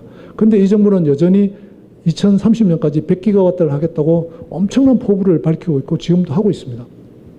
당장 건다야 됩니다. 말하자면 태양광은 과거에는 아주 좀 비싸지만 멋있고 깨끗한 놈이었는데 지금 AI의 전력을 공급하는, 말하자면 24시간 공급하는 사람들의 입장에서 봤을 때는 비싸기만 하고 전력 공급은 숨 낡은 다리라는 겁니다. 말하자면 내가 필요할 때 안 들어오는 겁니다. 내가 필요하지 않을 때 막 쏟아져 들어오고 내가 필요할 때는 안 들어오는 전기를 갖고 우리는 데이터 센터를 할 수가 없습니다.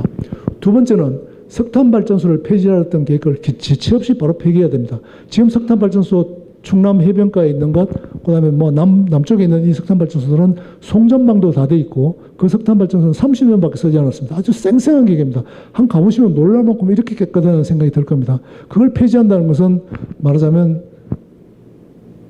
뭐 말로 설명할 수 없는 어리석은 짓이라고 생각합니다. 지금 이 단계에서 새로 전기를 짓는다는 것은 어떤 전기를 지어도 그보다 시간이 오래 걸립니다. 가스터바인을 짓는데도 지금 주문하는 데만 6년 걸리는 판에 있는 멀쩡한 발전소를 문을 닫는다? 왜? CO2가 좀 많이 나오지 않냐? 지저분하지 않냐? 이런 이유를 받는다는 건 그런 선택을 해야 되는 시점이 아니라는 얘기를 해드리고 싶습니다. 그 다음에 원전, 석탄, 천연가스를 사용하는 가능한 모든 종류의 우리 흔히 펌 파워라고 얘기합니다. 펌 파워가 뭔가 하면 깜빡깜빡 하는 전기가 아니고 내가 원할 때 언제든지 365일 24시간 공급해주는 전기, 그걸 우리가 펌 파워라고 얘기합니다. 말하자면 석탄 발전소, 원전, 천연가스 발전소 이겁니다. 재생에너지는 펌 파워가 아닙니다. 펌 파워를 미국에 요즘 하는 좋은 말이 있습니다. Any fuel, any location입니다. 어떤 지역, 어떤 로케이션을 막론하고 가능한 것부터 서둘러 짓기 시작하지 않으면 AI를 못한다 하는 게 전기하는 사람들의 생각입니다. 그게 현재 우리가 갖고 있는 에너지 시장에서 갖고 있는 제일 큰 어려움이고 현재 우리가 맞닥뜨리고 있는 해결해야 될 제일 큰 과제입니다. 아마 내일을 생각한다면 우리가 AI냐 아니면 우리가 기약 없는 NDC를 하기 위해서 계속 이런데 엄청난 재원을 몰아넣는 일을 계속해야 되냐는 어떤 사회적 선택의 문제라고 생각을 합니다. 이번 정부는 사실은 모양이 조금 바뀌고 가고 있습니다. 말하자면 처음에는 뭐 원전도 안 하겠다 그러고 뭐 태양광을 100개가 하겠다 그러고 뭐 엄청난 포스를 갖고 그걸 해오고 지금도 하고 있습니다. 그럼 얼마 전에 김성환 장관이 발표하기를 나는 그 부지 영덕하고 기장 마련할 때도 야 조마조마하면서 했는데 갑자기 뭐 두 군데가 더 있더라고요. 곧 짓겠다고 그러고 12척에 넣겠다는 얘기를 하는 걸 봐서 바뀌긴 할 것 같습니다. 그런데 그게 여전히 AI 트랜스포메이션과 그린 트랜스포메이션을 망설여가면서 주저해가면서 선택할 일은 아니고 하나를 깨끗하게 포기하고 완전히 한 방향으로 나가지 않으면 안 되는 그런 아주 급박하고 좀 뭐랄까 그런 시점에 지금 우리가 와 있다 이렇게 생각을 합니다. 사실은 이게 원자력 얘기를 좀 더 하려고 했습니다. 그래서 원자력도 만들어서 SMR도 좀 얘기하고 뭐 농축도 좀 얘기하고 하려고 그러는데 저보다 원자력 전문가들이 너무 많이 계셔서 제가 괜히 하는 건 정말 요롱한다는 것 같아서 그 얘기는 안 하려고 합니다. 다만 제가 생각하기에 우리나라가 마치 원전에 대해서 너무 우리는 강국이고 경쟁력도 있고 뭐 사실입니다. 강국에 경쟁력이 있죠. 싸게 만들 수 있으니까.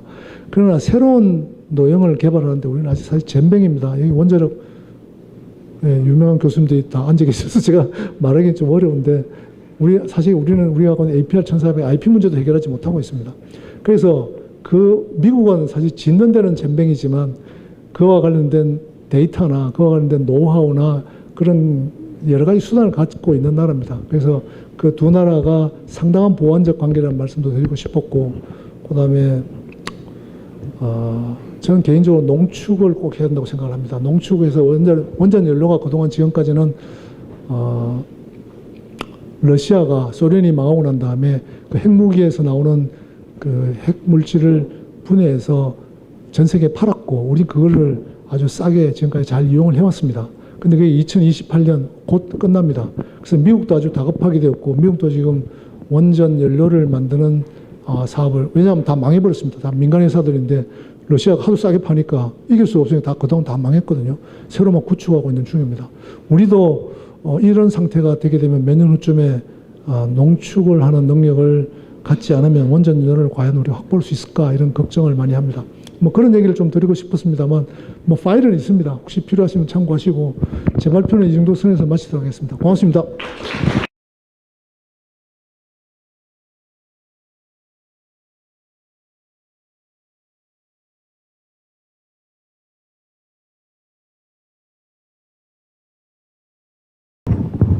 예, 홍주호입니다. 지금 송 교수 말씀하신 마지막 쪽에 그 에너지에 대한 절대 수요 때문에 지금 폐지되어 있는 월성 1호기 0.6 기가와트 정도 되는 우리나라 전체 전력의 한 150 기가와트 중에서 0.6이지만 그거라도 보태야 될 거 아니냐.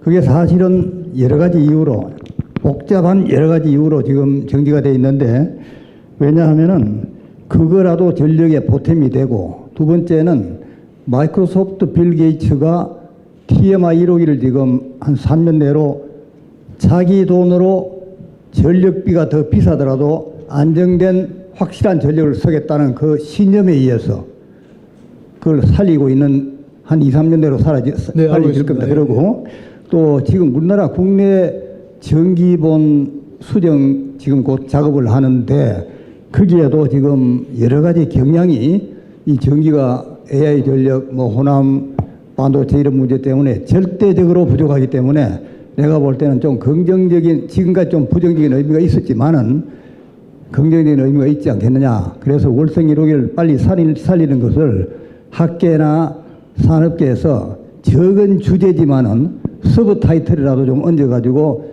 이걸 좀 제대로 정리를 했으면 좋겠다 하는 생각이 있는데, 특히 저는 개인적으로도 월성에 있었기 때문에 그 생각이 더 간절합니다. 이상입니다. 잘 말씀해 주신 것처럼 마이크로소프트가 드레마를 했는데 2호기를 갖다가 2019년도에 사실 폐로했습니다. 뭐 쉘가스가 워낙 나오니까 그 가격을 이길 수가 없었던 거죠. 근데 전기가 필요하니까 2019년이면 지금부터 7년 전에 폐로하기로 결정했던 것들을 다시 돌리고, 그걸 마이크로소프트가 다 사겠다 이렇게 높은 가격에 계약을 해줌으로써 리바이탈라이즈 하고 있습니다. 저는 뭐 월성 1호기, 고리 1호기도 다 동원해야 된다고 생각을 합니다. 필요하다면. 그 다음에 그런 판단을 해야 된다고 생각을 합니다. 그런 단계에 왔고, 그 다음에 석탄 발전소도 어찌됐든 간에 폐지하는 게 아니라 유지하면서 전기 공급을 해야 됩니다. 어떠한 전기를 공급하는 수단도 지금부터 만들어 갖고는 그보다 더 빨리, 우리 3년이나 5년이라는 어떤 이런 기간 내에 만들 수 있는 방법은 없습니다. 그래서 뭐 그걸 조금 더 상식적으로 생각해 본다면 그런 생각을 하지 않을까 생각합니다. 특히 호남에 지금 반도체 팹이 갈 때 제일 큰 문제 중에 하나가 월성 원전을 굉장히 믿고 있는 것 같습니다. 근데 한빛 원전, 영광에 있는 한빛 원전을 믿고 있는 것 같습니다. 한빛 원전은 6기의 원자로가 있습니다. 그 밑에는 이제 수조 속에 사용 해결료를 이렇게 모아놓고 있는데, 그게 거의 풀이 다 돼갑니다. 3년 후면 다 찹니다. 사용 해결료 그게 다 차면 제가 알기로는 원전 가동을 못 합니다. 그래서 영광 원전은 말하자면 3년 정도 지나고 나면 가동을 못할 만큼 좀 심각합니다. 근데 그걸 어떻게 해결해야 되는가 하면 7년 정도 걸리는 건식 저장소를 경주처럼 만들어야 됩니다. 그걸 하자고 사실은 오래전부터 추진을 해왔습니다. 그 지역 주민들이 우리는 그거 안 하겠다고 선언을 했고 반대해서 지금 못 만들었고 지금부터는 아무리 빨리 해도 3년은 쉬어야 됩니다. 왜냐하면 7년 걸리는 사업이기 때문에 그 정도로 급박합니다. 마치 이번에 반도체 팹을 호남에 가는 것 때문에 들여다보니까 그런 문제가 있는 거죠. 심지어는 영광원전은 공급이라고 뭐 제가 보기에는 뭐 전 전문가는 아닙니다만 참으로 안전과는 큰 문제가 없는 문제를 갖고 거의 지난 정부 때 문재인 정부 때인가요? 거의 오랜 기간 동안 원전을 계속 아이들링 해왔습니다. 그런 문제들을 풀어야 됩니다. 말하자면 그런 문제를 푸는 게 더 시급하고 그다음에 폐로한 것도 다시 살려야 되고 그거 하는 게 중요하지 지금 현재 상태에서 아무리 빨리 저장을 안 넣어도 심지어는 가스 터바인도 지금 상태에서는 만들 수 없습니다. 주문할 데가 없습니다. 그렇다고 해서 우리가 연료전지나 이걸 가지고 할 만큼 할 수도 없고 그래서 우리는 다행히 그런 폐로하거나 폐로 단계에 와 있는 폐지하겠다고 했던 발전소들이 꽤 있고 그들이 다 아주 튼튼한 펌파워이고 그 다음에 그들이 대부분 다 송전망이 다 있습니다. 그래서 말씀해 주신 건 아주 좋은 생각이고 아마 12차 계획을 할 때 그런 것도 감안하지 않겠냐 이렇게 생각을 합니다. 뭐 12차 계획이 원래는 뭐 얼마 전에 수요 예측을 했었는데 이번 3대 메가 프로젝트에도 그 똑같은 수요 예측을 한다면 그건 뭐 우리 그 사람들이 늘 하는 정합성에 맞지 않지 않을까요? 뭐 고칠 것이고 그런데 그런 게 당연히 고려된다고 생각합니다. 네. 네, 다음. 사용 핵연료 관련해가지고 네. 그 사용한 핵연료는 사용자 사이트 밖을 벗어날 수 있습니다. 아직 우리는 연구 저장소가 없고 중간 저장소도 없기 때문에 지금으로서는 사이트에 그대로 둘 수밖에 없습니다. 어떤 경우에는 한 70% 창대가 있고 어떤 경우는 거의 90% 이상 창대가 영광은 거의 90% 찬 걸로 알고 있습니다. 그걸 이렇게 좀 섞어가지고 한빛 같은 경우에 이제 거의 갖춰서 3년 후에 가동하지 못할 것 같으면 그런 이상적인 상황 같은 경우는 그런 식으로라도 해결을 해야 되지 않나요? 조정혁 교수님과 저는 같은 경제학과에 같이 있던 동료 교수입니다. 동료 교수였었습니다. 그 질문은 저보다는 이 주한규 원장님께서 답하는 게 훨씬 더 맞는 답을 주실 것 같습니다. 네, 마이크를. 네, 정범진 교수님 말씀하십시오. 지금 그 재작년인가 그 고준위 폐기물법 특별법이 만들어졌는데 거기서는 발전소 호기간 그 이송을 금지해 놨습니다. 그러니까 원래는 지금 말씀하신 대로 새 발전소가 있는 지역에는 빈 풀이 좀 있기 때문에 이제 낡은 발전소, 오래된 발전소에서 나온 사용 해결료를 그걸로 좀 옮겨가지고 좀 그 계속 운전을 하려고 작정을 하고 있었는데 그 고준위 폐기물법을 만들면서 한 원전 사이트에서 다른 원전 사이트로 사용 해결료를 이송하는 걸 금지시켜 놨습니다. 그렇게 위험한가요? 위험한 게 아닙니다.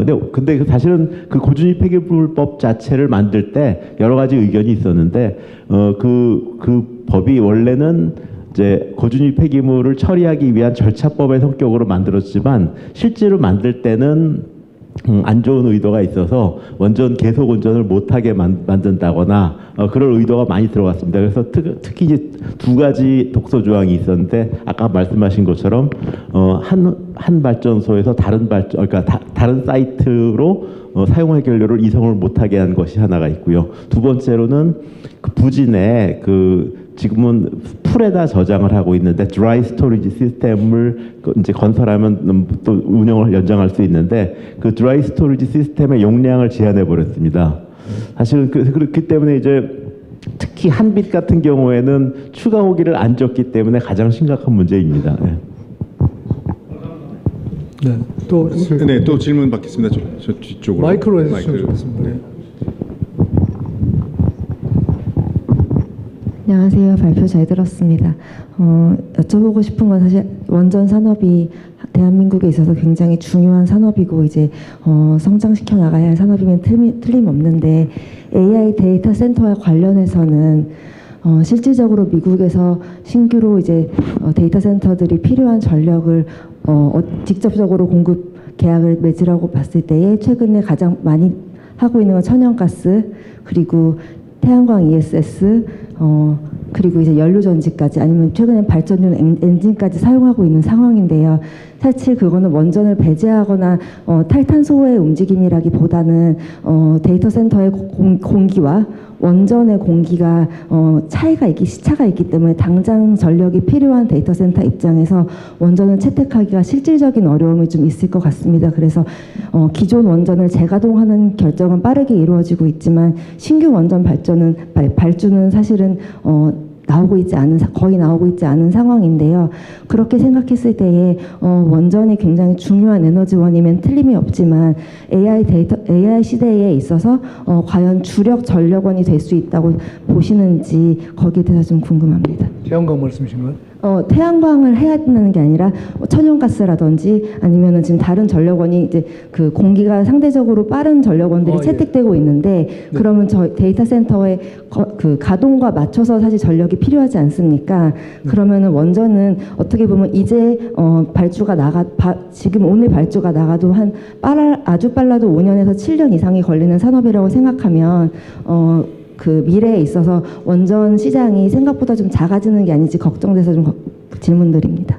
네, 맞습니다. 뭐 말씀하신 대로 사실 그 미국이 급하니까 요즘 any fuel, any location이라고 얘기하는 게 무선 전원이라도 좋다. 전기만 공급할 수 있다면 이게 지금 미국 입장이고 우리도 더 급하면 그렇게 되지 않을까 하고 저는 생각을 합니다. 말씀하신 대로 가스 터바인이 굉장히 좋은 수단입니다. 특히 뭐 수도권 같은 데는 만약 용인에 반도체 팹을 만들 때 그게 제일 중요한 건데 사실 이 정부가 하이닉스는 좀 나은데 삼성전자와 관련해서는 아직까지 LNG 발전소 짓는 걸 허가를 안 해줬거든요. 그런데 이번에 아마 풀지 않을까 이렇게 생각을 합니다. 그런데 어쨌든 그런 발전소를 빨리 짓는데 그조차도 가스 터바인이 없습니다. 지금 뭐 전 세계 가스 터바인은 다 이미 데이터 센터들이 다 가져가 버려서 한 5년치가 예약돼 있는 걸 알고 있고요.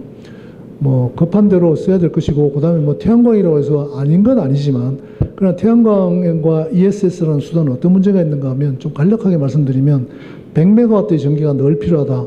그럼 100메가와트짜리 태양광 하나만 있으면 되는 게 아니고 100메가와트짜리 태양광을 6개를 줘야 됩니다. 한 개는 4시간 동안 쓰고 해지면은 2번, 그 다음에 또 시간 지나면 3번, 4시간씩 돌아가면서 6개 돌아가야 하루가 지나갑니다. 그거 다 배터리를 달아야 되거든요. 배터리가 엄청나게 많이 듭니다. 100메가와트가 필요한데 배터리는 말하자면 뭐 600메가 이상이 필요하고 태양광도 그만큼 필요합니다. 그래봐야 100메가밖에 공급을 못합니다. 그것도 매일 해가 뜬다는 전제하에서 그렇습니다. 요즘처럼 같은 장마철이 계속되게 되면 데이터 센터 쉬어야 됩니다. 그런 전기로 할 수 없다는 얘기지 우리가 일부 한 10% 이내의 태양광 같은 재생에너지가 있는 건 굉장히 도움이 되죠. 오늘 같은 날 에어컨이 많이 필요한데 햇빛이 이렇게 좋으면 에어컨 전기도 태양광이 상당히 기여를 할 겁니다. 태양광이 잘못됐다는 게 아니고 우리가 앞으로 필요한 건 펌 파워인데 펌 파워에 대한 어떤 확충, 보급을 먼저 해야지 지금 이 정부가 갖고 있는 것처럼 태양광은 목표가 얼마다. 석탄은 언제 다 폐지한다. 어제 누가 좋은 말을 썼던데 석탄을 폐지하는 건 달력이 아니고 대체할 수 있으면 폐지한다고 가야 됩니다. 대체 능력도 없는데 폐지하는 게 무섭다는 얘기고 그걸 말해야 된다는 얘기이며 뭐 어떤 전원이라도 그런 어떤 경제성의 원칙, 뭐가 가장 효율적이고 할 수 있는가에 대한 어떤 원칙을 갖고 검토를 해야 되고 그게 12차 계획에서 제일 중점적으로 다뤄야 될 일 아닌가 이렇게 생각합니다.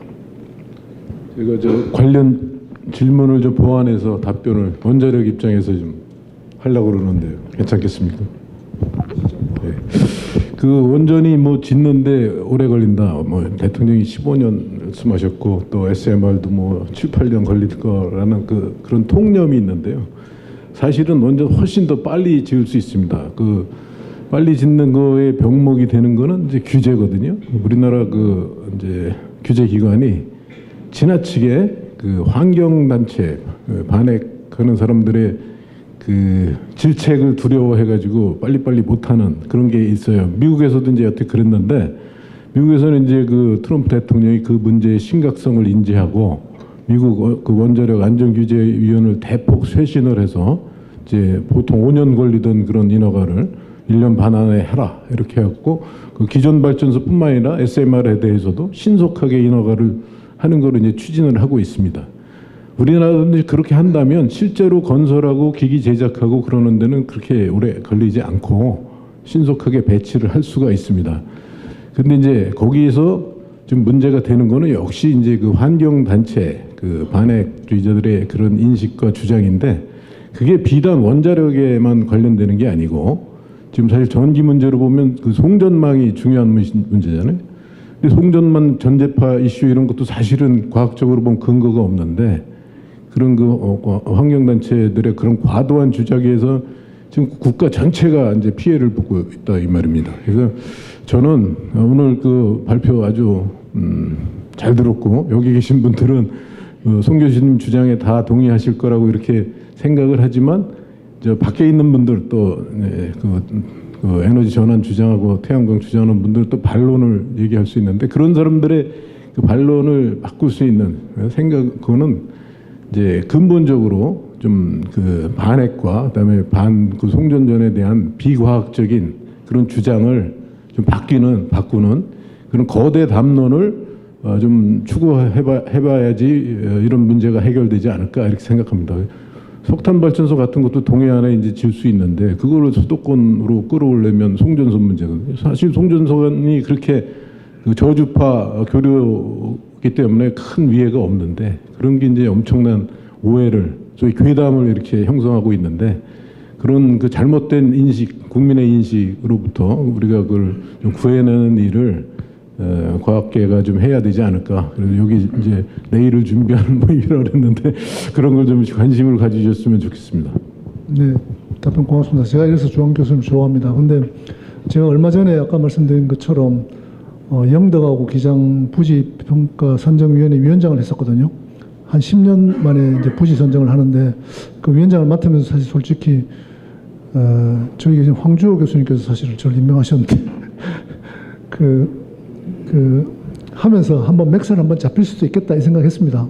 그래서 참 놀랐습니다. 이번에 현지에 가보니까 그걸 반대하는 사람이 아무도 없었습니다. 왜냐하면 너무 나이들이 드셔가지고 거의 다 7, 80대 노인들만 있고 우리가 행안부에서 발표하는 인구 소멸 지수라는 게 있습니다.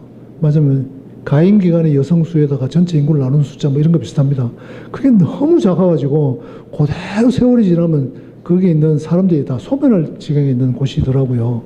그러다 보니까 뭐 과거에 한 10여 년 전에 저도 그런 현지에 가보고 느낀 것들과 너무 느낌이 달라서 이제 그걸 저항하거나 할 만한 힘도 없고 심지어는 요즘 뭐 이장님께서 오셔서 꼭 좀 어떻게 되게 해달라고 오히려 저에게 멱살을 잡는 게 아니라 손을 잡고 부탁할 정도로 하는 걸 깜짝 놀랐습니다. 아마 그런 어떤 사회적인 인식도 조금씩 변할 것이고 그 다음에 필요가 그렇게 만들 겁니다. 사실 그 AI와 관련된 전력이 왜 이렇게 많이 필요한가 고민하고 저도 여러 가지 데이터를 이렇게 보면서 AI를 안 하겠다면 모르겠지만 한다면 일어나는 일들에 대해서는 우리는 이제 각오해야 됩니다. 뭐 그런 어떤 어려움들은 다 돌파해야 될 것이고 말씀하신 대로 원자력 발전소 더 빨리 질 수 있으면 너무 좋은 일인데 우리가 그거 규제하고 인허가할 능력이 있는지 걱정됩니다.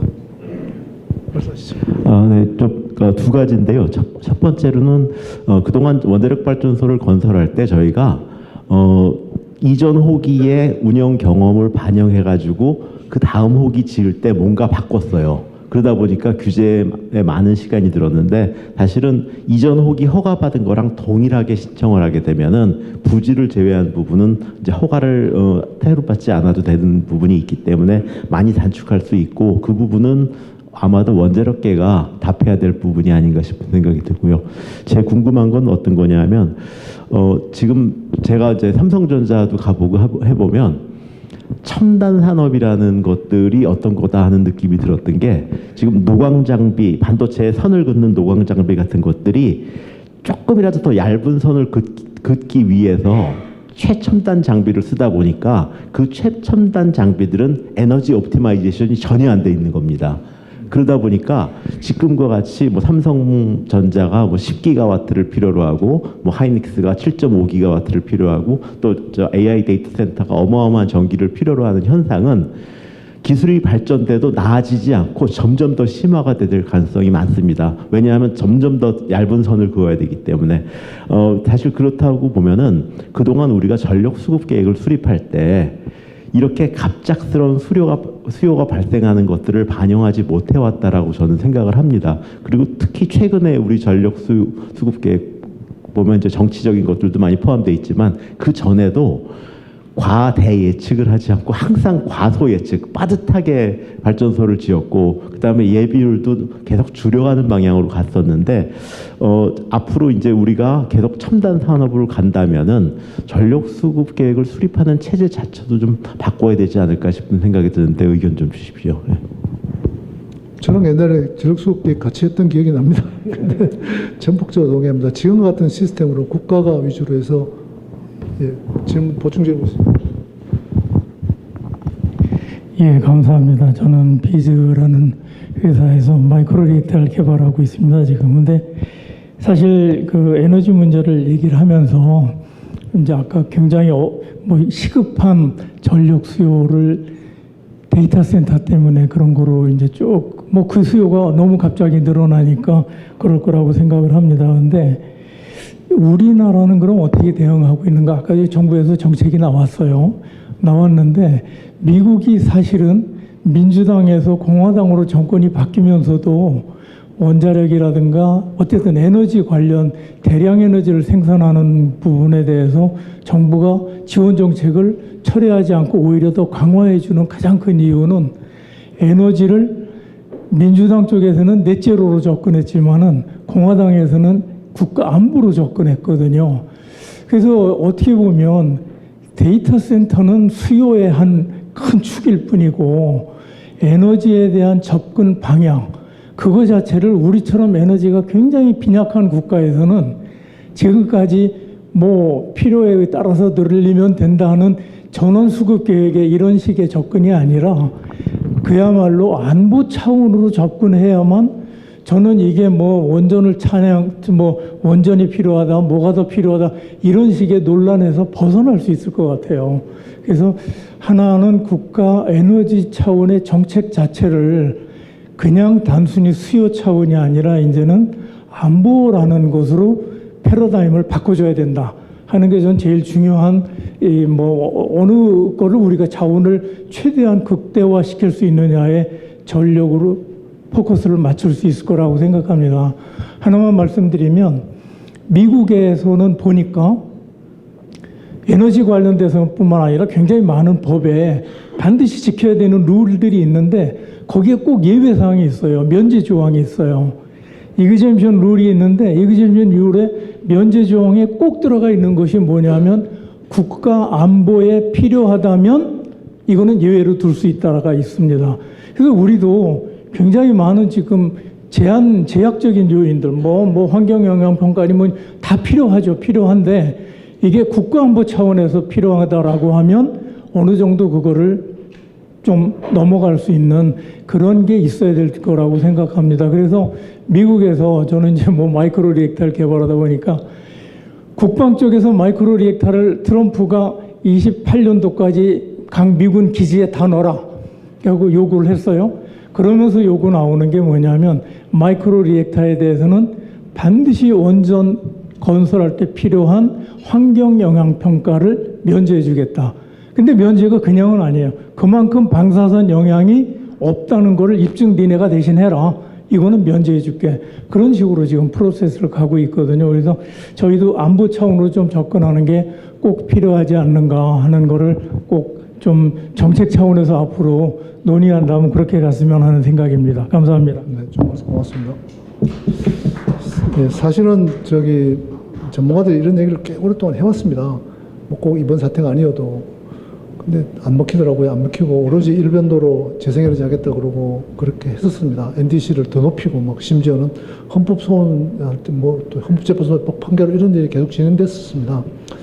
근데 난 이번에 3대 메가 프로젝트 자체에 대해서 뭐 별로 믿지는 않는데 큰 계기가 된 것 같습니다. 지금 많은 사람들이 전기 이렇게 다루면 안 되는구나 하는 걸 많이 깨달았고요. 심지어는 그 얘기하던 뭐 지구를 지키는 독수리 오형제 중에 한 명이라고 자부하시던 기후에너지 환경부 장관님께서도 원전 2개씩 2군데 질 수 있다 뭐 이런 얘기하는 걸 듣고 진짜 놀랐습니다. 그래서 아마 이런 기회에 정말 에너지를 안보로 생각하고 해야 된다고 하는 사람들의 목소리가 더 커져서 진짜로 그런 일들을 바꾸어 나가는 계기가 돼야 된다 이렇게 생각을 합니다. 마침 데이터 센터나 이런 반도체 팩과 관련된 이슈가 제기된 게 뭐 우리가 인프라를 하는 게 얼마나 중요한가 하는 거에 대한 어떤 좋은 그런 성찰을 할 수 있는 기회도 되었고 그런 주장을 할 수 있는 게 좀 백업도 되지 않나.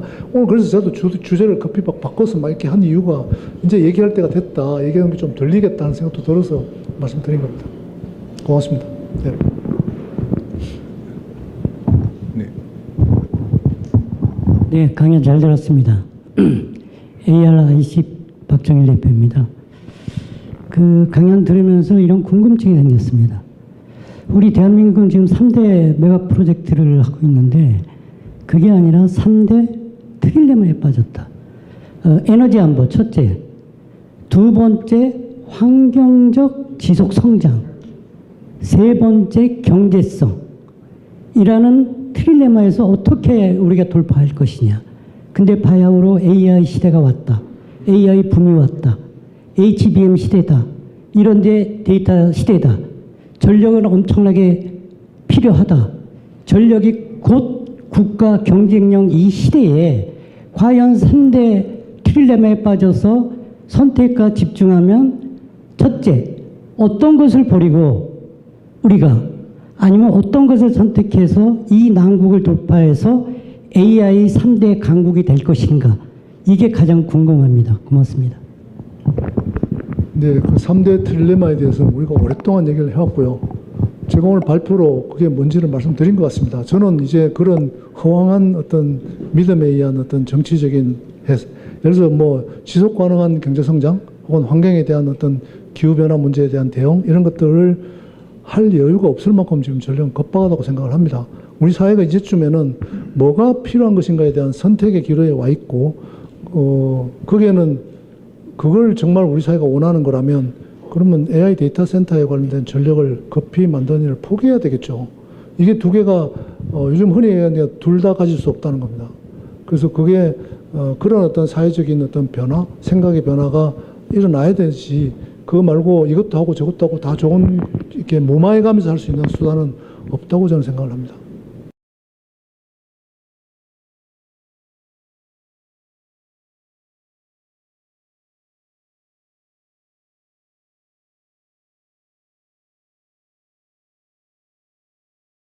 네, 가장 따뜻한 말씀 고맙습니다. 근데 에너지 비즈니스는 크게 얘기하면 볼모 산업입니다. 볼모 비즈니스입니다. 볼모 계약입니다. 그게 무슨 말인가 하면 에너지를 생산하는 사람, 에너지를 쓰는 사람, 수송하는 사람, 그 관련된 모든 과정의 사람들이 다 볼모가 잡혀 있어야 됩니다. 네가 나를 배신할 때 나만 망하면 안 하겠다는 겁니다. 다 볼모를 잡고 있으면 인지를 잡고 있어야 됩니다. 그래서 인질이 없는 상대랑 계약하는 게 불가능하다는 게 에너지 비즈니스의 핵심입니다.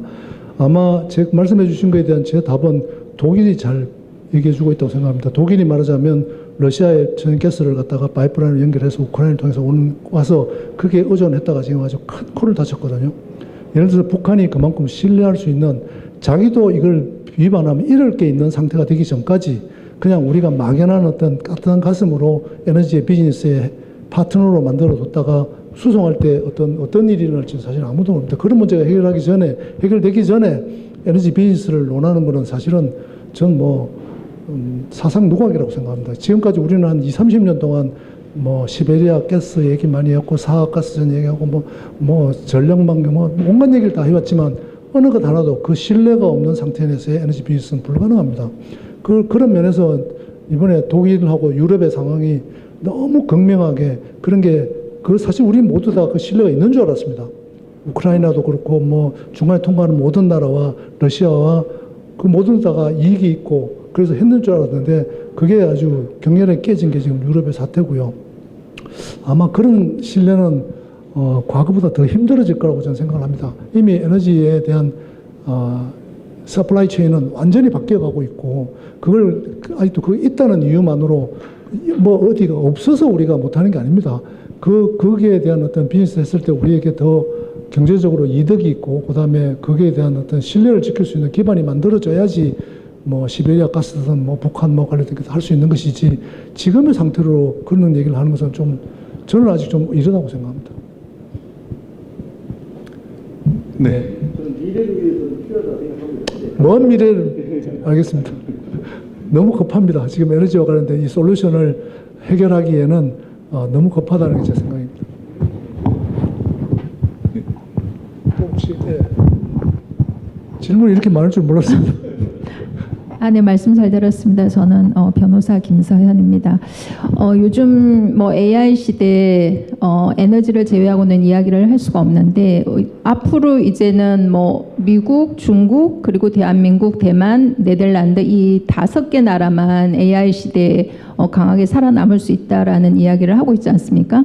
근데 지금 에너지 문제가 굉장히 심각한데 혹시 우리나라에 뭐 해저 데이터 센터라든지 이런 가능성은 있습니까? 해저 데이터 센터를 설립을 할 가능성이 우리나라에 있습니까? 어떤 에너지 센터요? 해저 데이터 센터. 해저. 네.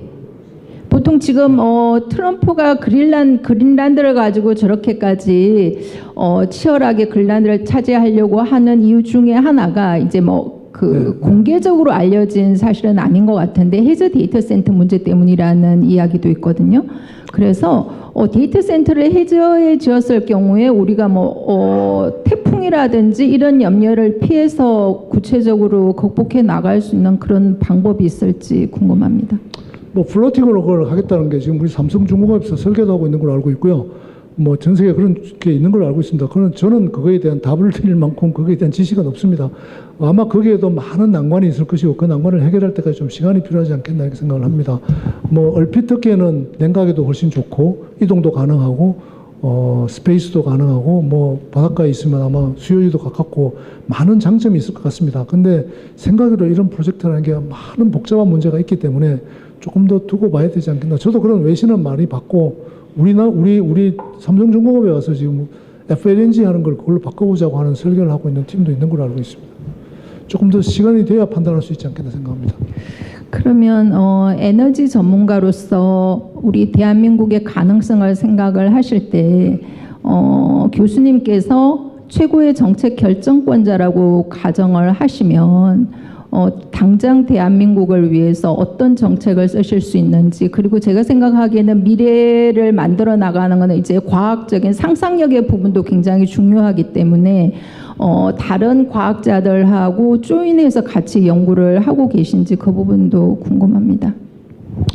우선 당장 내가 그 책임을 안 지고 있다는 게 너무 가슴이 뿌듯합니다. 사실 그 굉장히 힘들어야 된다. 우리나라에서 아까 제가 처음에 말씀드렸지만 에너지가 없는 나라가 에너지를 많이 쓰는 이 모순을 극복하기 너무너무 힘듭니다. 그래서 어떤 면에서 본다면은 어떤 솔루션도 사실 어렵습니다. 굉장히 어려운데 다만 제가 지금 말씀드리고 싶은 것은 쭉 말씀드렸는데 당장 폐지할 거 폐지하지 말고 빨리 그대로 살려둬서 해야 되고요.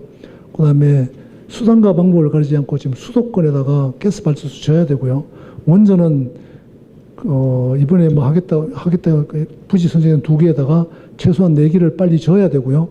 그다음에 뭐 미국이 지금 하고 있는 게 우리는 거의 의식을 못 하는데 미국은 얼마 전부터 any fuel, any location이라고 필요한 건 무조건 다 더더구나 데이터 센터가 있으면 바로 옆에 송전선 필요 없이 이런 식으로 지금 나가고 있다는 게 우리에게도 시사하는 바가 많기 때문에 저에게 뭐 그런 권한을 주어질 리도 없겠지만 제가 생각하기에는 그런 일이 제일 시급하고 나머지 일들은 그래도 시간을 두고 우리가 이렇게 풀어나가야 되겠죠. 근데 거듭 말씀드리지만 에너지는 결코 쉽지 않습니다. 아주 어려운 말하자면 솔루션이 없는 그나마 우리가 워낙 많은 제약이 있기 때문에 흔히 얘기하는 예각의 솔루션밖에 없는데 꼼짝도 못하는 트랩에 빠져 있는 상태라고 보시면 됩니다. 그래서 우선 지금 멍청한 짓은 하지 말아야 됩니다. 말하자면 마구 뭐 원전 폐쇄해버리고 뭐 석탄 막아버리고 이런 일을 하는 게 제일 우선 막아야 되고요. 하지 않도록 선택을 해야 되고요. 뭐 막을 힘도 없지만 하여튼 그런 거고 그다음에 앞으로 아마 기술도 발전하겠지만 어떤 형태든지 간에 전력을 아까 선생님 말씀해 주신 것처럼 에너지 안보의 차원에서 우리가 진짜 하지 않으면 AI라든가 우리 미래 산업이 재편하는 게 없다는 생각을 갖고 해야 되고 뭐 조금 설득력을 가지고 있지 않나 이렇게 생각을 합니다. 답이 시원찮아서 죄송합니다. 그런 네. 차세대 미래전략연구원 정택환입니다. 평소에 좀 궁금했던 사항을 여쭤보고 싶은데요. 그 SMR에 대해서 우리나라가 뭐 상당히 그 기술이 있는 것으로 알고 있는데 지금 여러 가지 에너지 문제에서 상당 부분을 그게 해결하고 뭐 아주 크게 그 돌파구가 될 것 같은 생각이 드는데 현실은 또 그렇게 보이지 않거든요. 밑에 깔려 있는 어떤 논리라든가 어떤 현실적인 제약 뭐 이런 게 있으시면 좀 말씀해 주시면 감사하겠습니다. 네, 이 자리에 계신 원자력 하시는 분들이 동의하시지 않으실지 모르겠지만 저도 SMR에 관심이 있어서 워낙 좋은 특성을 많이 갖고 있기 때문에 관심이 있어서 작년에 한때 막 그 조사로도 좀 다녀보고 뭐 문헌도 많이 보고 했습니다. 근데 경쟁하는 저 같은 사람 입장에서 봤을 때는 시간이 걸릴 수밖에 없다는 생각이 듭니다. 우선은 가장 선두에 있던 뉴스케일도 지금 되게 어려움에 빠져 있고요.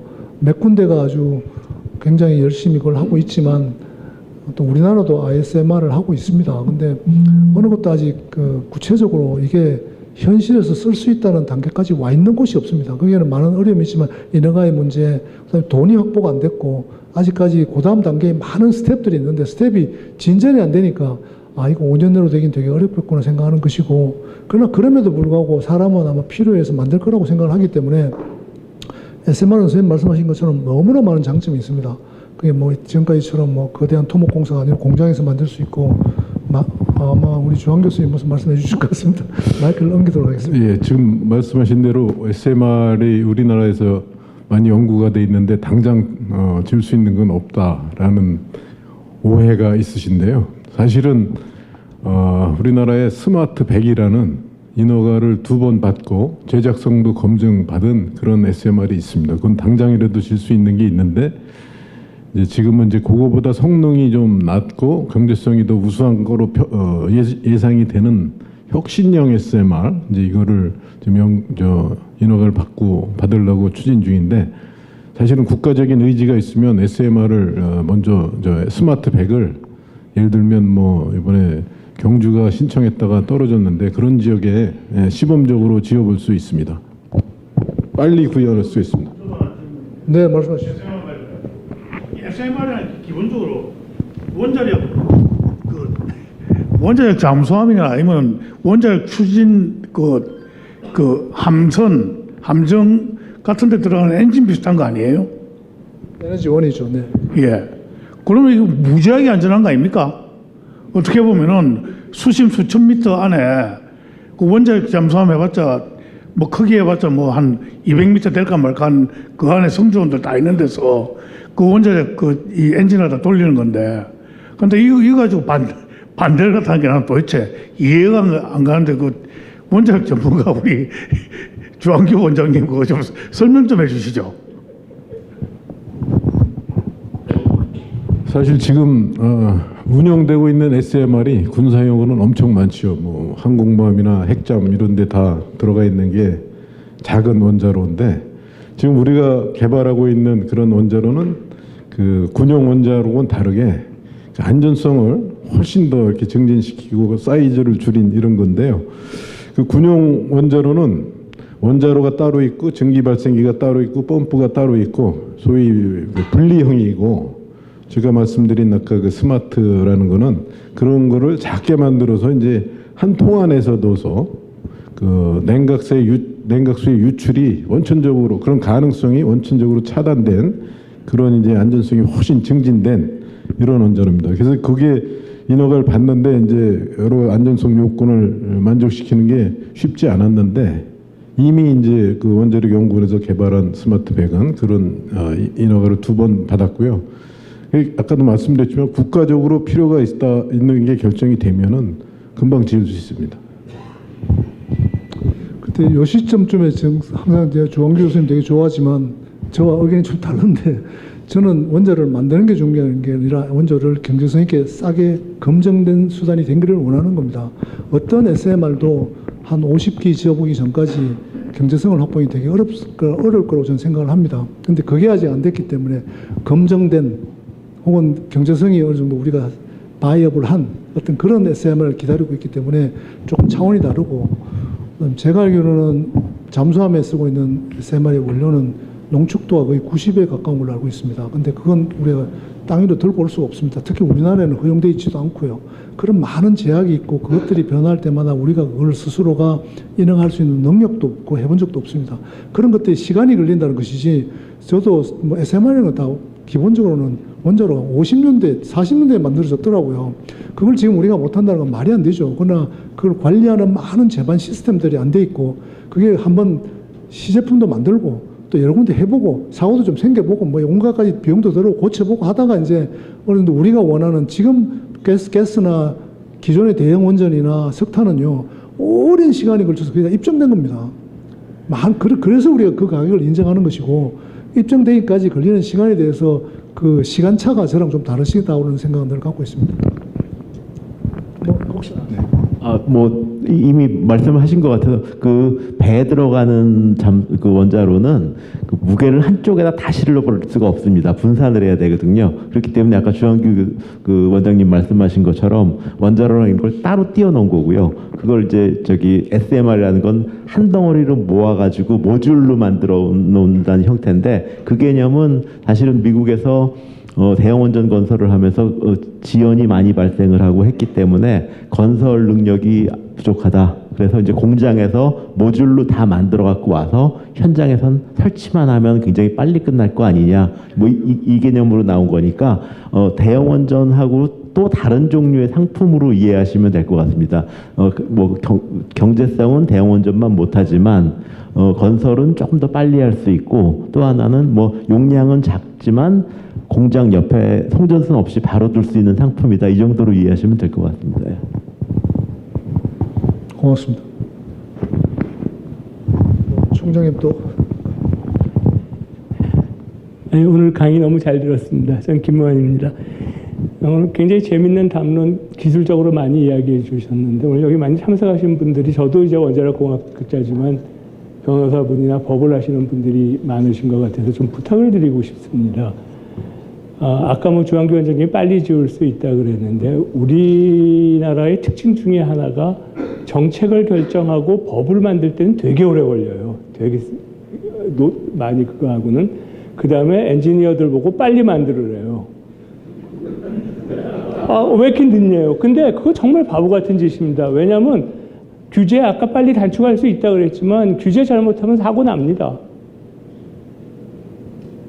그냥 정치하시는 분들이 법 만드실 때 시간 낭비하시는 것보다는 규제하는 데 시간 낭비하는 게 훨씬 낫습니다. 그런데도 불구하고 우리가 오늘도 벌써 아까 고준위 폐기물 처리해야 하는데 법에 얼마나 움직일 수 없게 만들어놨는지 보셨잖아요. 그 다음에 삼성, 포스코, SMR 짓고 싶어 해요. 근데 지금 우리나라 법으로는 절대 못 짓습니다. 그 언제 해결될까요, 그게? 아마 정말 우리가 전기를 해결하려면 저는 지금 그냥 독점적 공급권과 독점적 수요처를 가지고 있는 우리나라 원자력 시스템에서 다수의 수요처와 다수의 공급처가 경쟁할 수 있는 시스템으로 가지 않으면 항상 이 상황으로 있을 거라고 생각합니다. 근데 다수의 공급처, 두산중공업뿐만 아니라 외국 업체도 들어와서 같이 공정하게 경쟁하고 또 삼성이든 포스코든 한수원이든 다 같이 살 수 있고 물론 운영과 허가 문제에 있어서는 경험이 많이 필요하기 때문에 한수원에 위탁해야 될는지 모르겠습니다. 저는 그것도 필요하다고 보는데 그러기 전에 그래도 한전이 200조씩 빚지고 있다는데 그 사람들 보고 빚져서 다시 지으라 그러지 마시고요. 돈 많이 버는 사람들이 자기 돈으로 지어서 자기가 그냥 쓸 수 있게 법을 만들어 주셔야 되는데 그걸 옛날부터 말씀드렸는데 절대 안 해주세요. 그러니까 정말 오늘의 문제를 해결해 주시려면 해결해야 되는 꽤 많은 법적인 문제들을 우리가 얼마든지 리스트해 드릴 테니까 좀 제발 빨리 해결 좀 해 주십사 하고 부탁드리려고 그냥 일어났습니다. 감사합니다. 네, 제가 마지막으로 드리고 싶은 말씀이 바로 그거였는데 아까 그 Bring Your Own Generation이란 그 미국의 정책 자체가 우리처럼 국가가 갖고 있는 독점기업인 한전에서 공급하는 시스템이 갖고 있는 한계를 극복하기 위해서 그런 겁니다. 그래서 사실 원전도 이제 포스코도 하고 필요한 사람이 하는 겁니다. 왜냐하면 지금 200조라는 빚을 지고 있는 투자 주체로서의 한전은 이미 기능을 상실했습니다. 거기다 대놓고 계속 만들어내라고 얘기한다면 아마 결코 못할 것입니다. SMR이나 뭐라도. 그래서 이제 우리나라도 기업도 많이 성장을 했고 기업이 전력을 못한다는 건 말도 안 되는 일입니다. 왜냐하면 유럽 이외 미국의 일본의 모든 기업, 전력 관련 기업은 다 민간입니다. 민간에게 활짝 문을 열어주고 지금 민간회사들은 발전소 짓고 싶어 난리인데 국가가 허가를 안 줘서 못 짓는 겁니다. 너 천연가스니까 안 돼. 너는 뭐니까 안 돼. 석탄이니까 못 닫아. 이것 때문에 지금 사실 막혀 있는 거거든요. 이번 기회에 데이터 센터가 필요한 사람, 폐업이 필요한 사람은 직접 그 자리에서 짓거나 자가 발전을 하거나 아니면 그 사업자를 불러들여서 한 다음에 뭐 임대 자가 발전이 되거나 아니면 PPA 같은 걸 맺어서 직접 거래를 하거나 하는 길을 열어주는 게 사실은 정부가 할 수 있는 유일한 길인 것 같습니다. 한전이 그걸 떠맡고 하기는 너무나 부족하고 힘들다는 게 제 생각입니다. 그리고 우리나라는 이미 그런 단계의 나라가 아닙니다. 이걸 갖다가 뭐 국가가 나서서 어레인지하고 지어주고 하는 시점도 아니고 그걸 풀어주는 게 아마 제일 뭐 아까 누가 저보고 너 당장 네가 한다고 뭐 할래 물어보던데 저는 그거라고 생각합니다. 네, 예. 아까 질문하시지 않으셨습니까? 저 선배님이십니다. 오래전에 그 법정 스님을 현장 안내를 했습니다.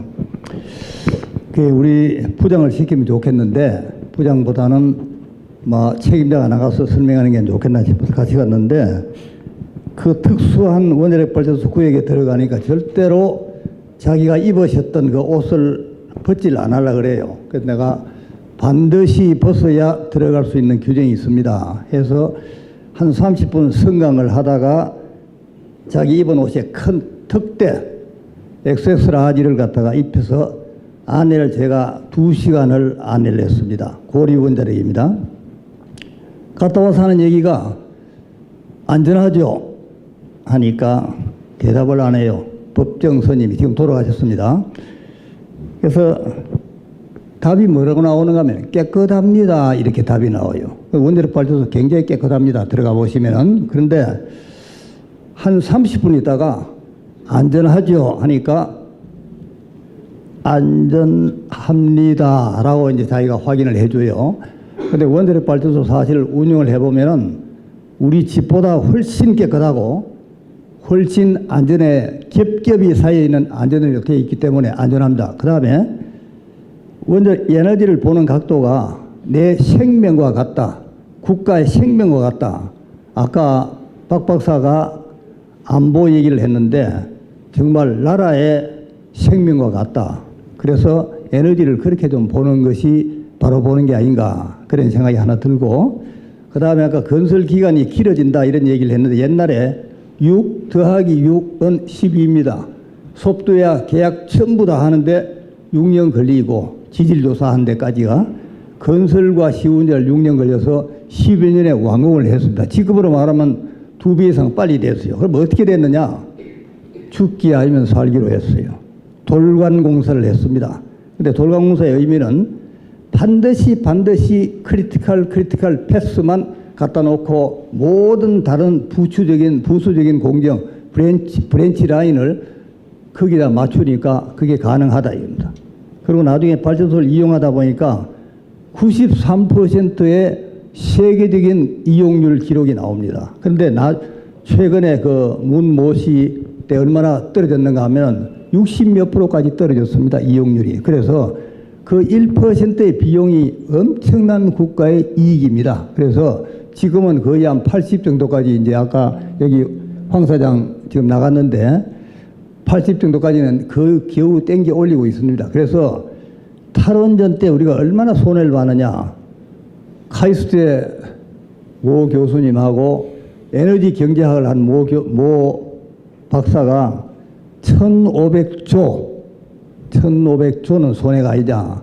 물론 장기적인 것까지 생각해서 그런 얘기 있는데 이제 그런 생각 말고 만약에 광주의 반도체가 전력과 물인데 전력과 물과 인력과 사회 기반 조성인데 그 네 가지가 다 돼야 되는데 일본이나 다른 나라 TSMC나 우리와 완전히 우리 생각과 완전히 달라요. 완전히 달라가지고 거의 거기에 100% 이상의 모든 행정적인 지원과 세법과 모든 걸 해가지고 죽기 아니면 살기로 해가지고 일본이 한 3년 만에 TSMC를 가동하겠다. 지금 이렇게 되어 있습니다. 그래서 문제는 우리가 지금 여기 있는 모든 분들이 다 인력입니다. 인력이 어떻게 일을 하느냐 그 자세가 굉장히 중요하기 때문에 저는 조금 희망을 가져보는 이유가 안 되겠느냐.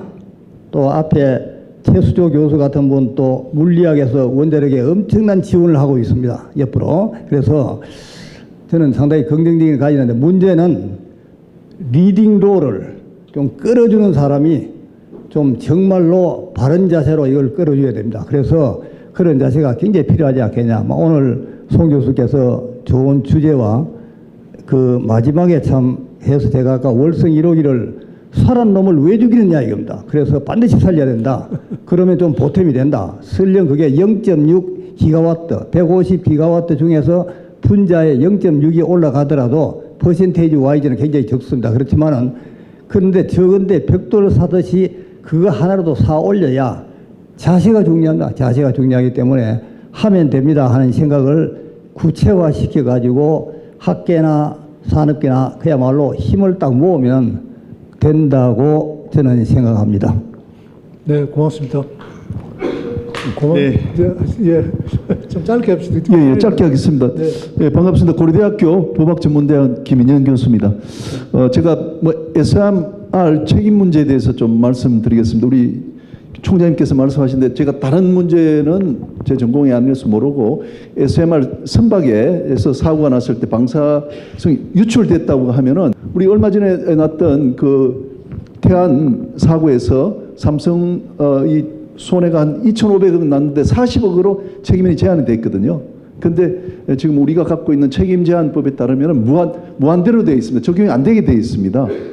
그리고 보험회사들도 이 핵과 관련돼서 방사능 여기는 좀 담보가 안 되기 때문에 우리가 띄운다면은 정부가 아마도 보증을 해야 될 겁니다. 선주들이 책임을 제한할 수 있도록 기존의 법령하고 또 같이 가야 되고 보험 제도도 만들어줘야 될 겁니다. 그래서 오늘 좋은 발표 좀 잘 들었고 과학자님들 많이 나오셨는데 이 과학자님들하고 우리 법학자들하고 같이 가야 된다 이렇게 말씀드렸고 저도 열심히 따라가도록 하겠습니다. 감사합니다.